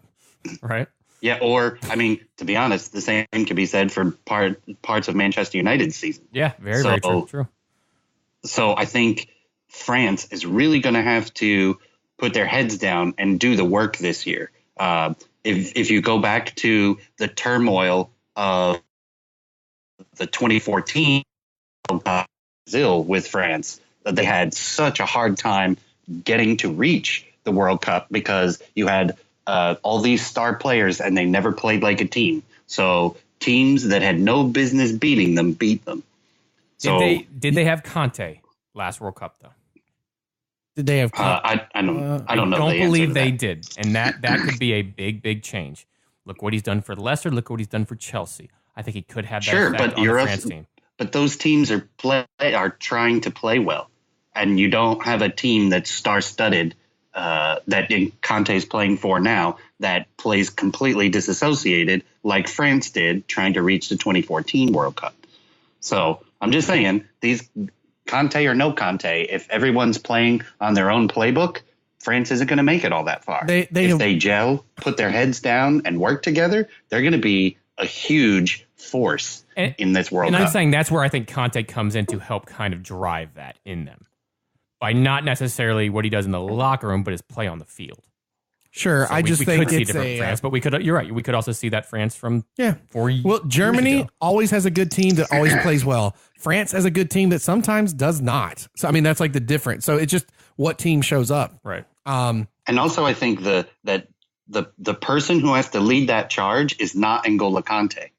I think the person that has to lead that charge has to be Paul Pogba, because he is by far the player on the French team that is not a team player. So if you if Hugo Lloris is captain of the French squad, can really buckle down and get Pogba to play as a teammate, I think you'll see everyone else follow suit. He's played well in the past couple of friendlies, so I'd like to see that form going on. And yeah, I mean, he's definitely the biggest name on the French squad. So yeah, I could see that. And oddly enough, I do think he's going to have a very strong World Cup. And you know who else we're going to end up seeing in this after a jet to stardom and then a fall off? We're going to see Payet. Oh, that's true. Are we? Yeah, I mean, he's listed. Yeah, on the final squad. Well, the final squad hasn't been listed. No, the final World Cup squad has been. He's not on the final squad. The projected, the projected started 11 have him on it. We gotta do some research. Yeah, I think the final squad, the forwards consist of Ousmane Dembele, Nabil Fekir, Olivier Giroud, Antoine Griezmann, Thomas Lemar, Kylian Mbappe, Florent Thauvin, which I thought was preferred over, but I don't. I mean, He might not have made the final cut. I'll go back and double check. Maybe have to look into that. But nonetheless, for France, be a very good year. Should get out of the group. Can they go further? That's kind of the question. Well, to do so, they got to get through the next team, which they probably will. But who knows? Peru, the final in the Group C. They got a 2-0 win over New Zealand in intercontinental playoff to get them into the qualification. Their top players are Edison Flores, Jefferson Farfan, and Paulo Guerrero, who is now eligible to play. I was going to say, is he? That's their 33-year-old captain, 98 years old in soccer terms. But he has scored, let's see, I got a stat right here. Where's that? He has scored 7 goals in their last 8. That's good. Yeah. But no, pardon me. They have conceded only 7. This Peruvian side has conceded only 7 goals in 8 matches in 2017. That's pretty good. Yeah, they have a very strong defense. It's probably the best defense they've ever had in international competition. But you tell me, because it was a doping ban. Yeah, it was a doping ban. But it was from lifted FIFA. this week. So it was. I didn't. Okay, so Paulo Guerrero is cleared to play, from my understanding and what I've read. Yes. Okay. A favorable games in the group stage is Denmark first, France second, Australia last. So who knows? You get a result from that Denmark game. You get a win off of that. Loss in France and a win in Australia. I could see the Peruvians go through. It's true. This is a tough group. Yeah. I mean, especially like I said earlier, their defense is crazy. If you think about Argentina, one of the powerhouses in South America. Look at you foreshadowing to the next group. Well, yeah, but we got to talk about the beer for Peru first before we get to the next hang on. Okay. So Argentina is probably one of the powerhouses of South American football, and Peru forced them into a draw and came back against Argentina. So they're not a slouch team. No, it really is Australia that gets the short of the stick, I think, in this group. Yeah. I really feel that. Not quite the group of death, though. Not quite, but the next one. I hate that. But this is the group of death. But for Peru, the top rated beer out of Peru is Sierra Andina Peshotec Imperial Pale Ale. Portuguese? Or Imperial Ale. It's an American strong 2 ale from Sierra Andina, which is in it's in Juarez. Not Juarez. That's in Mexico. I can't. Juarez, maybe? I don't speak Spanish You're either. Right. I don't either. I am terrible at this. Why? Yeah, if these were in Japanese, this would be good, easier. So, gosh, there's so many beers I want to try. All right, so another Imperial Ale. Yeah, so let's fly through the groups and then make our picks for who's going to advance out of them, beer picks, and best flags. Yeah, so we'll burn here at the next. So we'll move on to Group D.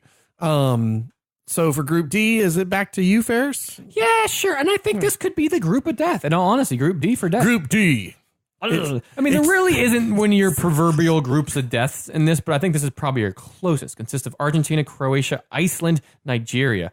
First up, Argentina. They finished third in South American standings and only got through, I believe, on the last day via Lionel Messi hat trick that kind of pushed them through, but nonetheless got through. Again, very star-studded Argentinian squad. Nicolas Otamendi, Gonzalo Higuain, Angel Di Maria, and some guy, just some dude named Lionel Richie Lionel Messi, Lionel from Thundercats. Hey, you remember that time that he retired when he played here in the States? I remember that time. Yep. What happened to that? Yep. Lionel Messi, never heard of him. No, but in all honesty, anytime that we can see a World Cup with Ronaldo, who we talked about on the last pod, and Messi in the same World Cup, it's a good World Cup. Regardless, go down as two of the best to ever play the game, and we're honored to see them play in our lifetime. Pretty tough games. Start off with Iceland. That clap could clap. Right. Yeah, buddy. Croatia and Nigeria. Those are some hard teams there. But this is a rough group. I don't know about Argentina. Tough group. They did finish they finished runners up in the last World Cup, only losing to Germany. Right? Yeah. Remember correctly? Yeah. Yep. 9. The beer, the best beer. By the way, this is the first beer that's maybe kind of fighting for the melancholy winter. This sounds awesome. Yeah. Like, what's that first word? I don't know either. How do you say that? Do you know, Ron? Jugentes? Not a clue. Jugetes? Is it going to be J-U? Jugentes? Is it U? Jugetes? Jugetes, Paradisos? Baltic Porter, Cognac Barrel Aged. That sounds good. A porter aged in cognac barrels. A Baltic Porter. That's going to be really rich. Yes. Ooh, that sounds good. However you say that J and or Y word. Paradis Cerveza Artesanal.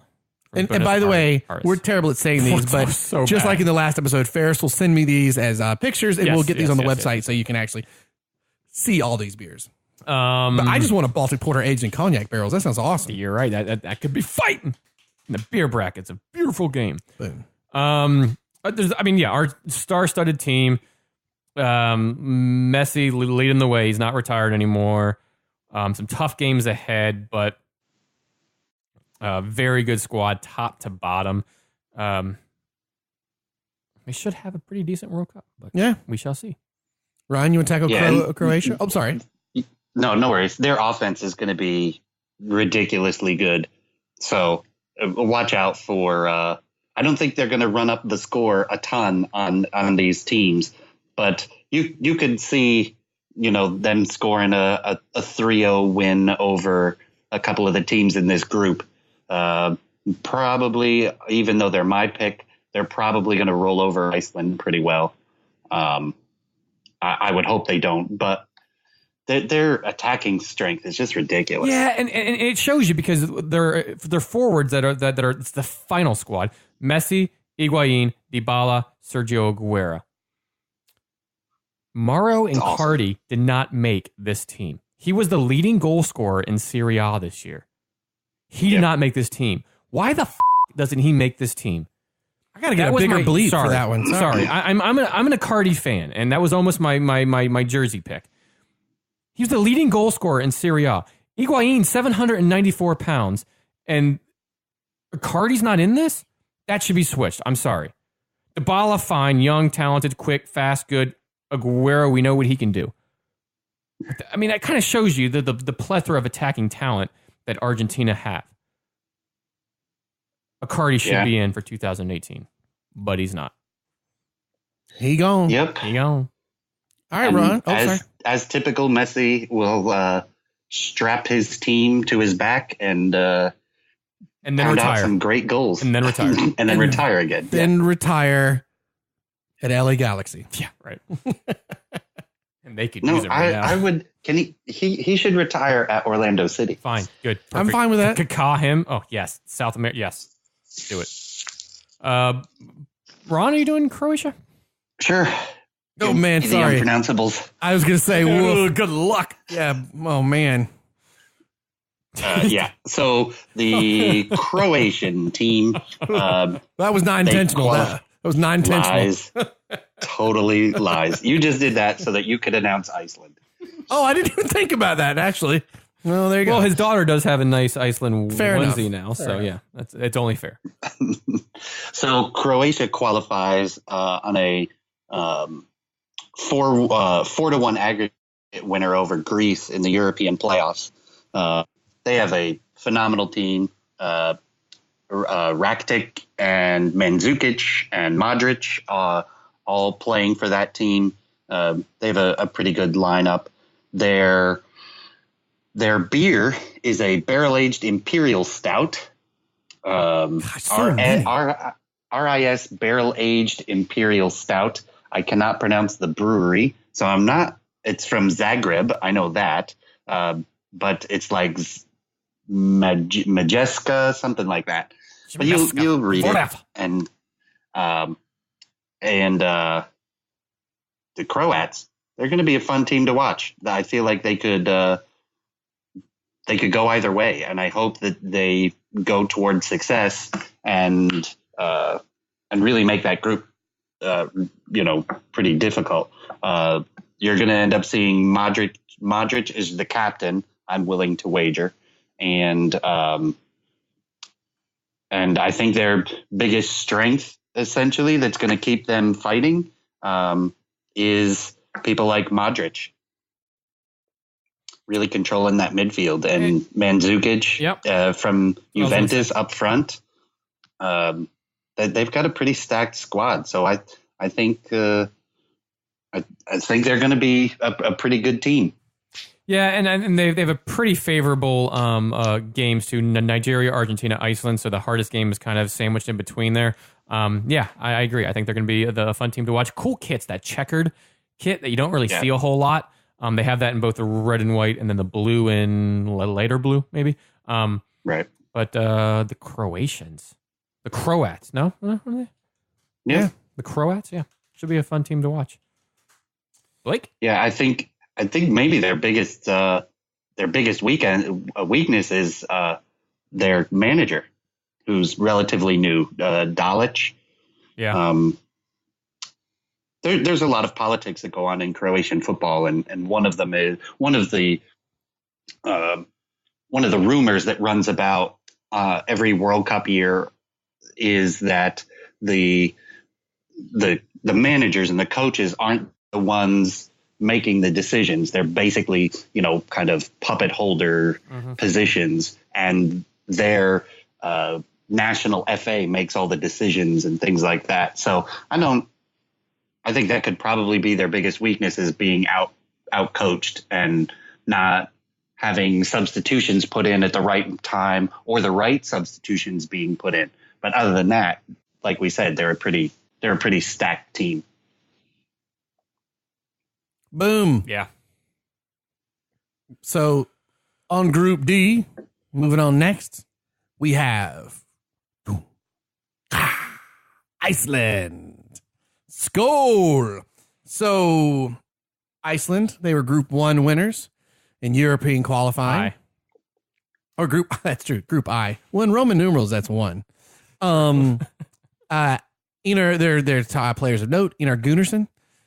These names are great because they're all off of like a Thor movie. A diehard bad guy's name. Einar Gunnarsson, Ragnar Sigurdsson, and Gylfa Sigurdsson. Ragnar! That's a cool name. Sorry. Yeah, well, it is. It's a pretty awesome name. So I think obviously this is a team that everybody's fond of because they're giant killers. And this stat is going to be repeated so much during the World Cup. I apologize, but I'm going to say it anyway. With a population of just under 330,000 people, the nation of Iceland is the smallest country to ever qualify for the World Cup. Mm-hmm. Very cool. Let's put that in perspective. Where's the World Cup held this year, gentlemen? Russia. What city? Moscow. Moscow population. I'm sorry. I can't. Every time Ferris says the word Russia, he has to do it. The motherland. Moscow. Oh, so my God. Get this. Sounds like Tony the Tiger. The city of Moscow. Russia. It's great. The city of Moscow alone outnumbers Iceland's entire population by 40 times. Did you say 40? That's I mean, that's insane. It's that is a really crazy, insane man. stat. Yeah. It doesn't matter if they lose every match; they're friggin' winners. They're a better soccer team than Russia. They are the entire country. Yeah. The only thing that sucks is the group that they're in. Because the group of death. Yeah. This is a rough group. I think it could see this a breakout player, not a breakout, but a star player and a name that a lot of big teams could be going after at the end of this World Cup. Not Gylfi Sigurdsson. Johan Berg Gudmundsson, the Burnley player. I think he could have himself a very good World Cup, and you could see him kind of the talk of the town. What about their coach who's a friggin' dentist? Dentist? Well, that's cool. You took my line. Yeah, I said it because I was scared you'd blow out your phone. Because when Ron does the Rudolph the Red-Nosed Reindeer impersonation, it shatters windows. What's their beer, Blake? Every time Iceland scores, that's what you got to. You're a dentist every time. Because remember, they had two coaches, but one of them just stepped away. So let's see.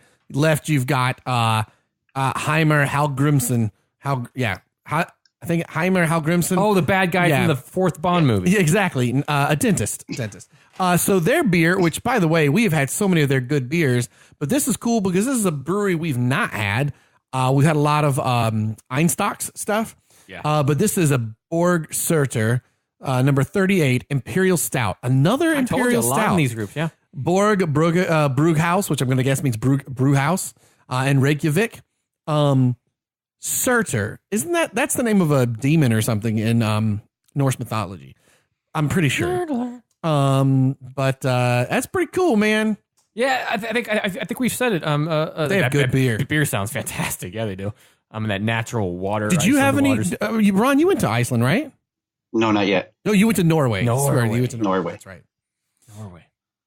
I found out that I'm 35% heritage-wise. Did you do Central Norway? What are the ancestry? Yeah. I'm essentially a mutt.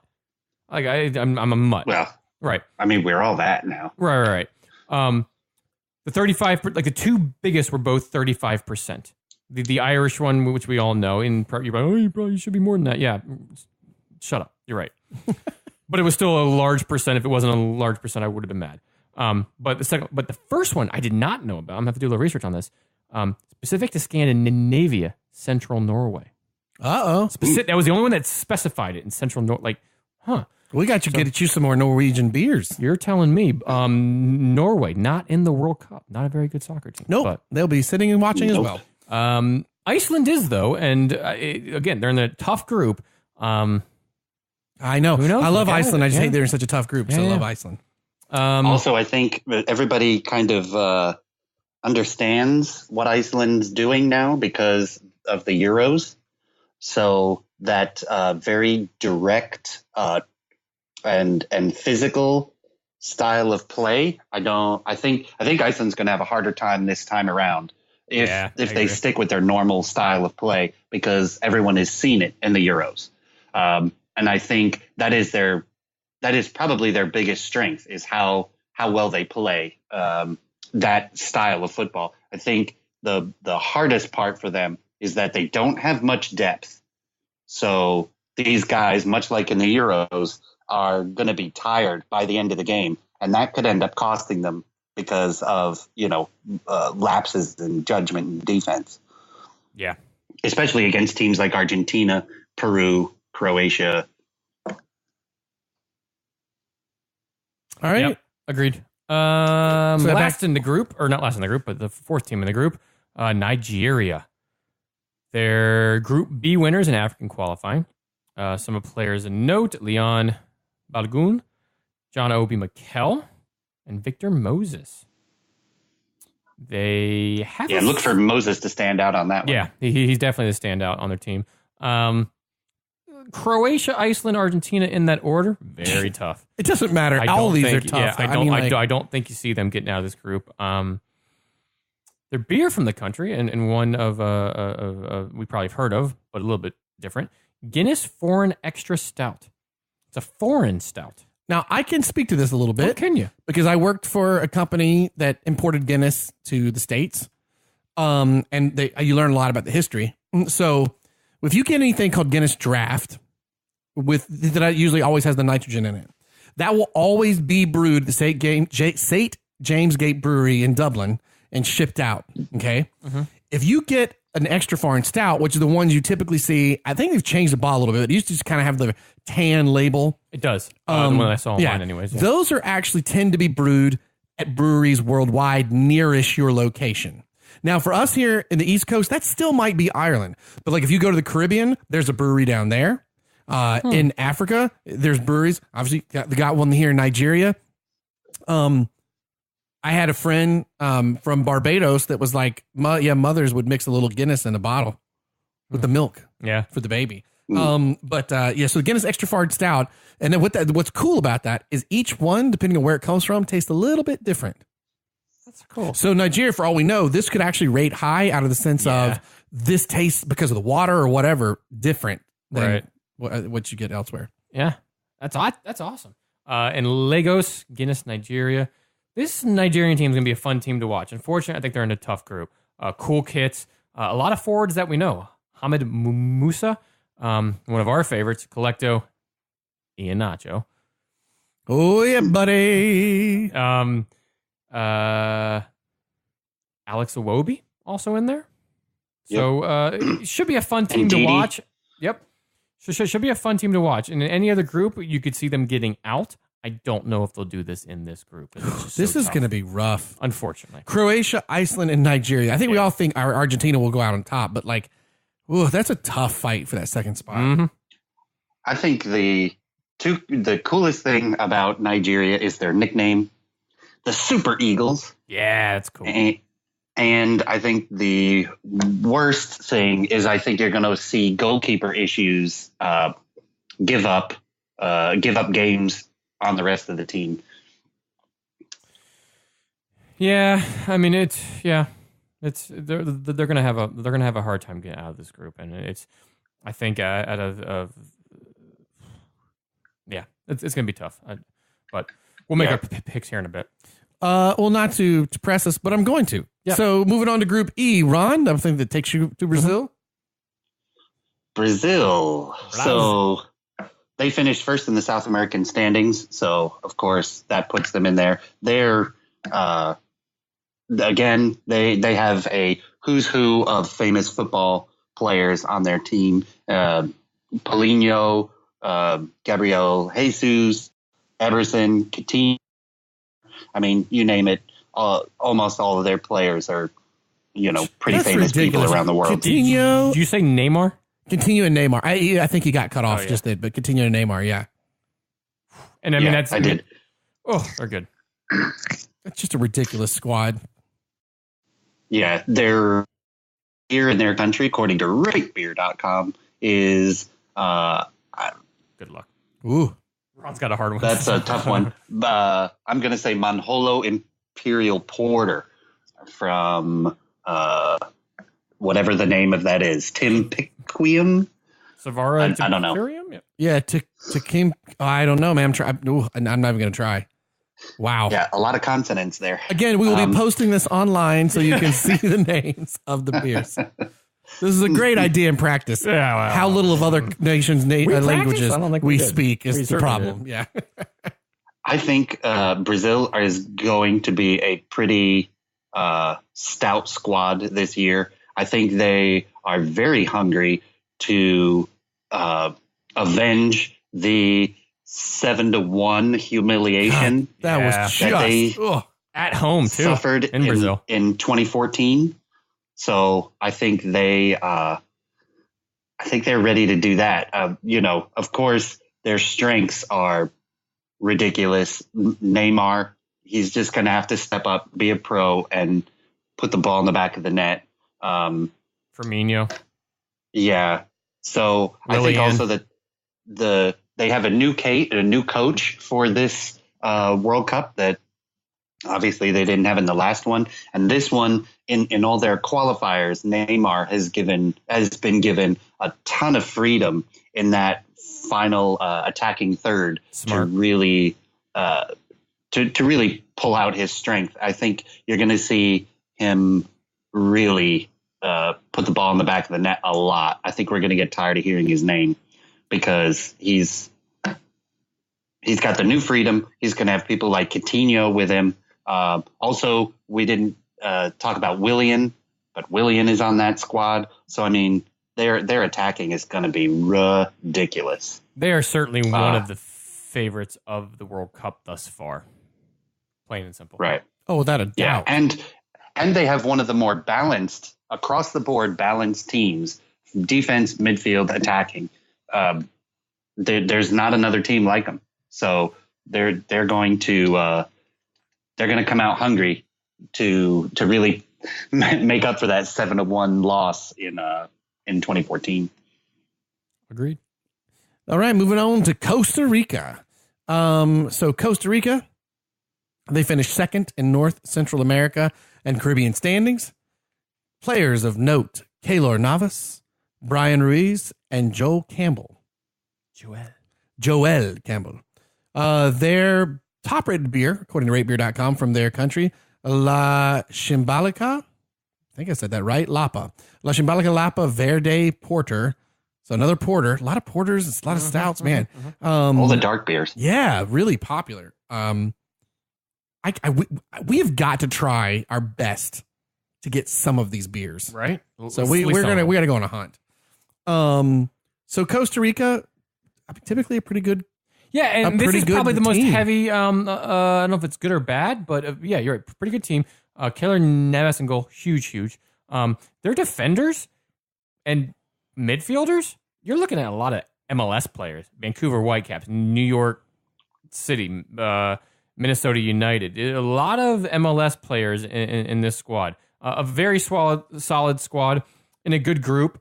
I don't know if they're going to get out of it due to the next team, but usually a strong team. They're the ones that shocked England 4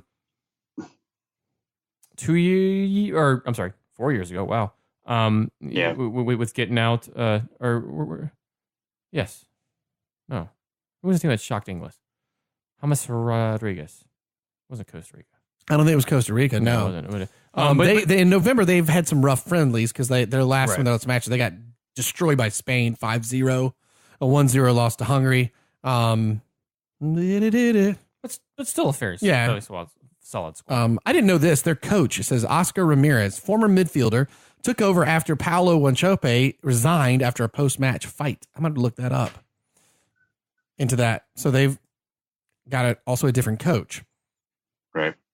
Rolling into this. But they've some tough teams to deal with in this group. It was Costa Rica that kind of shocked England in the last World Cup. Hamas plays for Colombia, which we have not gotten to, but Costa Rica did. Yeah. Costa Rica did. I think their biggest strength is actually their defense. Their attacking isn't as great, but their defense is probably the biggest standout in their squad. With Navas leading the defense at keeper. I mean, he's one of the world's best goalkeepers. Well, so expect some bus parking. Yeah, maybe. Yeah. To hold on some points. Moving on to the team that I think will give them the biggest competition in this group is Serbia. Is this you, Ferris? It's me. Okay, so Ron didn't get the hard names in this. I think you did. Yeah. They were Group D winners in European qualifying. Some players are Big D. Alexander Mitrovic from Fulham, who will be in the Premier League again next year, formerly of Newcastle United. Dusan Tadic and Nemanja Matic, one of my favorite players. Some very, very good players on this Serbian team. Some players that are quite kind of flying under the radar there. And a good group of games. Costa Rica first, Switzerland, and then they end on the hardest team in the group, Brazil. Should be a very, very solid team. I would expect they get out of this group. Strong, physical team with some goal scorers in midfield, as well as some goal scorers up front. Their top-rated beer of the country, Cabernet 02 Calabaracia. Anywhere close. I don't know, dude. Anywhere close? I don't know. It is, though. It is a caramel stout, which sounds fantastic. That does sound really good. So it's a stout beer. Yeah. A Cabinet Brewing in the Menjakush Sapat. No clue. Cabinet Calabaracia. I don't know. That sounds awesome. I just kind of put a bad accent on it. Better than mine. But the caramel stout sounds like it's real good. But I do like this Serbian team. Probably my dark horse out of the World Cup. You could see Serbia go quite far.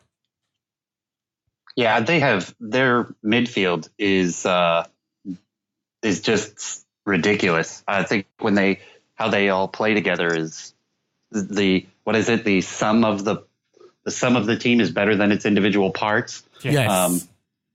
And I really think that's the case for Serbia's midfield. They can stack up against pretty much anyone in heart and style of play. They certainly punch above their weight in that one. I think their weakness, though, is that they have a slow defense. It's I think they're going to get burned a lot. You're going to see teams, with really good runs that will just carve open that defense, especially with, Brazil's attacking core and Costa Rica's attacking core. I think they're just going to carve open that defense, but it's going to be up to the midfield to try and help get into those passing lanes and stop those frisky balls through and balls over the top. That's the only way I can see them really staying competitive. Yeah, their midfield's so good that they left out Sergio Milinkovic-Savic, a very top-rated midfielder from this past year playing for the Lazio. He's looked at by Man U. He's looked at by Arsenal. He's looked at by a lot of clubs right now. If he can't make it into the preliminary squad, yes, you're right. They have a very good, strong midfield, and they're going to have to kind of help support and make up for the lack of defenders that they have. I like that you call them your dark horse candidate, because after talking about their caramel stout, I now want to go brew a beer called Dark Horse Caramel Stout. Love it. Do it. You're welcome. Can I copyright that? Yeah, it's be a Brewtiful Game brew. Love it. Blake. All right, moving on over to Switzerland. All right, I guess I do get some of the difficult names as well as this go around. Yeah, this one's not easy. So Switzerland, they win. Ooh, that sounds good. Sorry, I just ruined the beer. Yeah, it does sound good. So they win a 1-0 aggregate over Northern Ireland in the European playoffs. The top players: Jan Sommer, Stefan Liechtensteiner, and Jadon Shaqiri. That's not too bad. That was better than I thought it was going to do. Yeah. Their beer is the BFM Degustator. Degustator? I think that's the redneck way to say That's that degustator from Canada. That's that degustator. That's a tater that you give the goose, and he goes, that's a degustator. You got to take the goose out of the tater. It's a Get machine. the goose out of the tater. That's degustator. It takes gooses out of the taters. Mr. Pot and Neck Throat over here. Yeah, you're right. So BFM Degustator, Legendi. It's a sour red brown. Our first sour. BFM. Of Brazil. those stages, yeah. Well, man, a good sour is good. Yes, They're just rare. Agreed. It just can't. Yeah, it's extremely rare. Well, if you find a good sour, it's worth its weight in gold. I got sour one. beers are terrible. Eventually, I have one aging, just waiting for a surprise day. But from Brassier de France, BFM is the brewery in Switzerland. It's the Degustator. The Degustator. Oh, that beer may get out of this group just on that name alone. That name alone. Oh my! Switzerland starts off with Brazil, and I think that's where the group stages end. Yeah. And then they got Serbia and Costa Rica. Definitely the toughest first three in this group. Switzerland usually a pretty solid a team. Had to beat Northern Ireland in a playoffs to even advance. Shaqiri has to do a hell of a lot. Lichtsteiner and Sumer are goalie and defender combined. So what do they have up top to really attack and score goals? I don't think it's going to be enough. But we should mention a key player that's not listed here, Valon Baremi. His fourth straight World Cup. He's playing the elder statesman role for a young squad, speaking all of Switzerland's three main languages. He's 74 years old?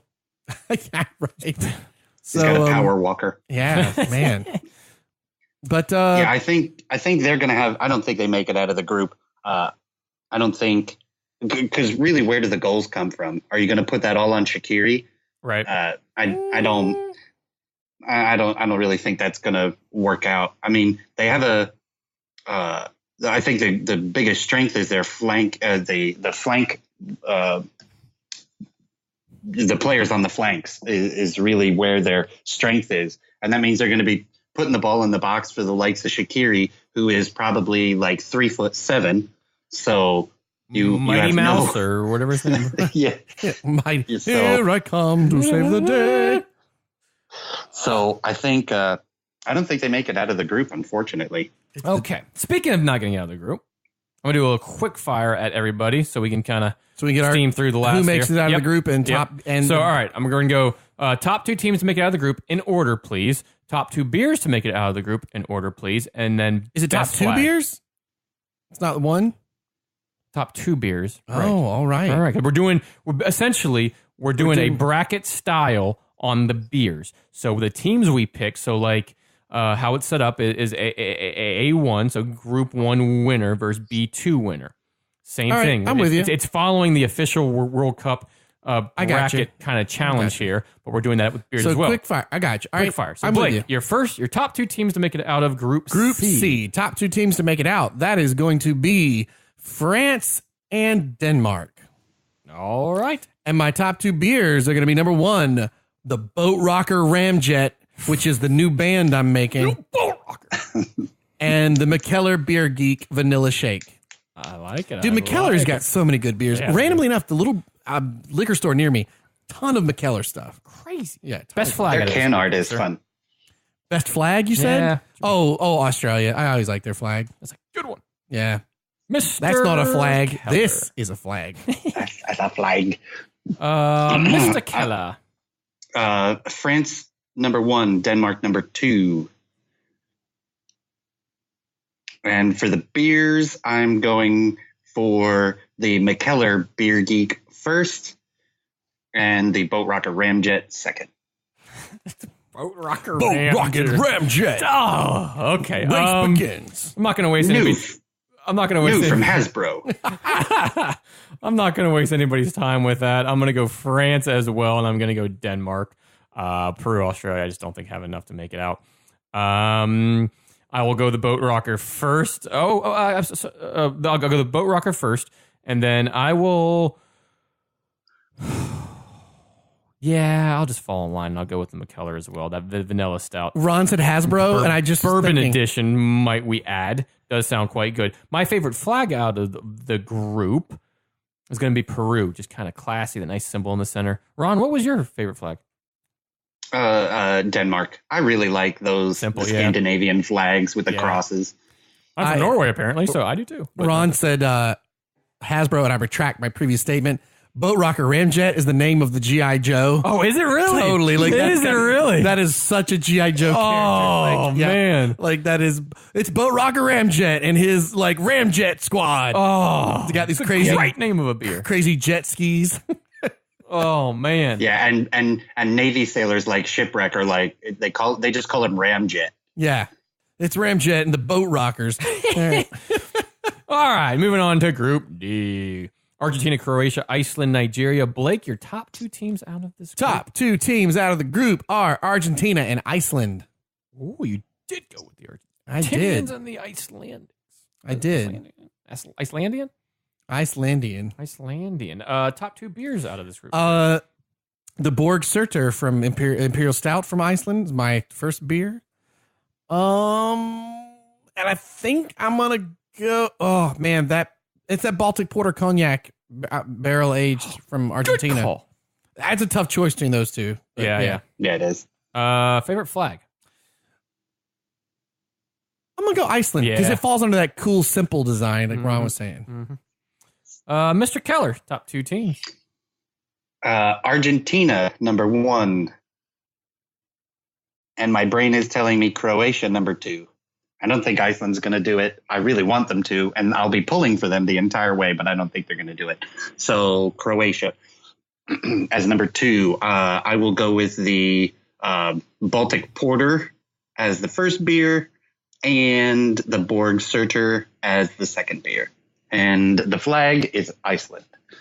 I'm gonna throw it up a little bit. I think Argentina struggle out of the first game, and I think you're gonna see Croatia top the group. Possible. Then Argentina. I don't think, like I said, I don't think Iceland or Nigeria quite has enough to. Nobody believes in the firepower. Vikings, but they believe in you. Sure. I'm gonna go with the Baltic Porter I want them as to. well. They just don't have the depth. Yeah. They're going to be so tired. Tired Vikings. You ever seen a tired Viking? I haven't. I haven't either. Okay. Skull. I'm going to go with the Baltic Porter first out of this. And then I'm actually going to go with the Croatian barrel-aged Imperial Stout. I cannot say that name, so I'm not going to try, but I'll have it. really want to try that Baltic Porter aged in cognac barrels from Argentina. Yeah, Jeez, right. that sounds good. Favorite flag out of this group has to be the Croats flag. Simple, the nice checkered design in the center there. I like it. Group E, Mr. Blake. I am going to go with Brazil, Switzerland. What the what? Yeah, Switzerland. you heard me. Okay, all right. Wow, Switzerland? Yeah. Ugh. Yeah, I got How more. much have you had to drink of this 8% beer? I got a little more faith than y'all do in the Swiss. They make great knives. Which has nothing to do. I don't know. That just killed Ferris. I've got him twice in this episode. Came out of nowhere. So stupid. Oh man, that's twice. It's twice the guy. So I'm sticking with it. So, they do. They make great knives. You heard that? He's done. Ron, he's all red faced and he can't talk. Like that's where Ferris is at right now. Perfect. So Love when that You're happens. such a dad. so for my beers, I'm gonna go with the caramel stout from Serbia first.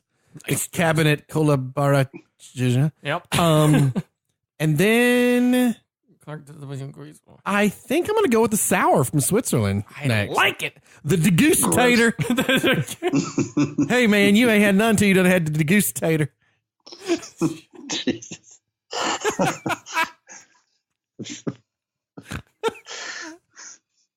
It's Ferris is done now. Done. Completely and utterly broken. God. What you say degustator? Yeah. If y'all don't fix the degustator, something's wrong.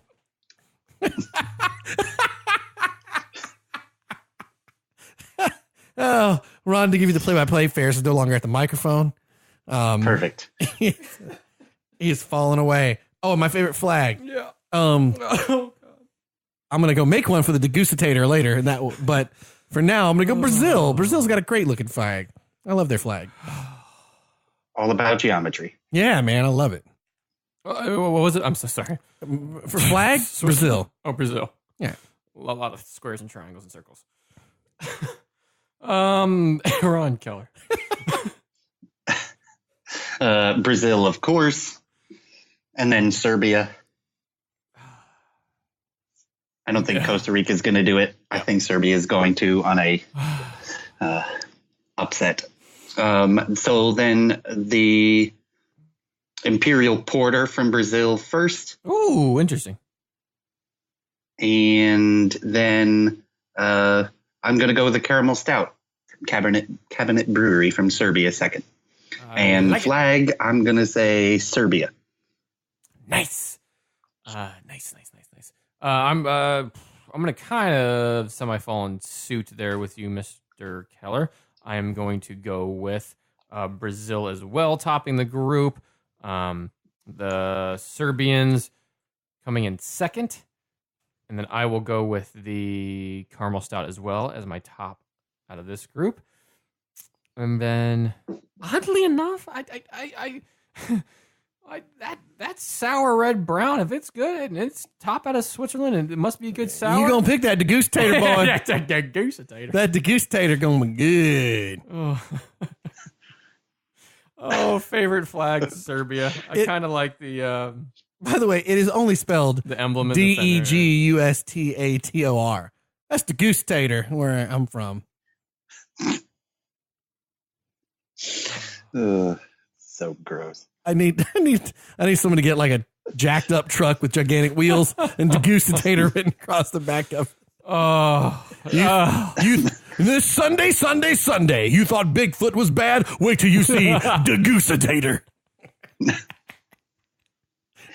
See, man. I see it. I don't see it. I see it as a redneck scientist invention.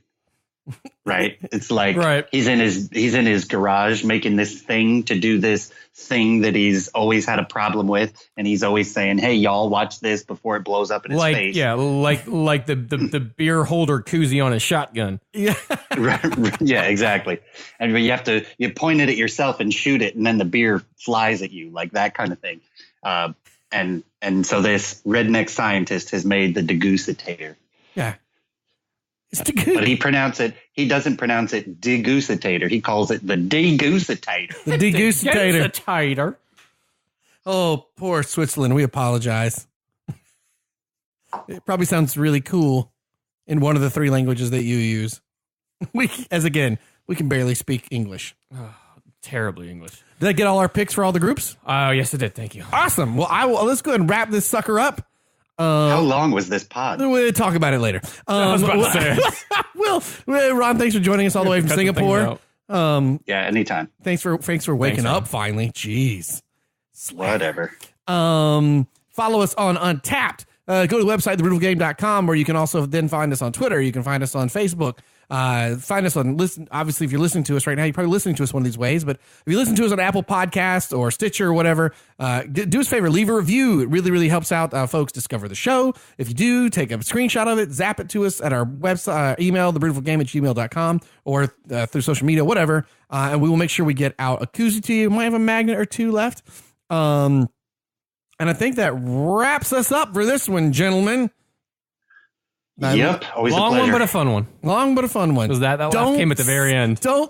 Really? That's too easy. That was way That's too easy. true. Did you just say a long one but a good one? Fun one. That's what she said. A long but a fun one. Yep. Oh, All the way from Singapore, Ron. Thank you very much. yeah, boy. Go back to sleep now. There's what you call the degustator.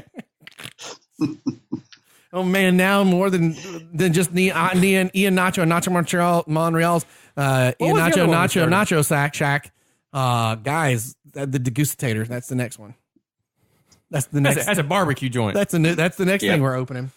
Boom. We'll get our next World Cup previews out to you. This one will get up on the website. You'll be able to see all the butchered names that we said and the butchered beer names we said on the website. But the beer we had was very good. First newly brewed new brewery as of September 18th. From Palm Coast, Florida. This year. Palm Coast, Florida. Alcatraz Brewing.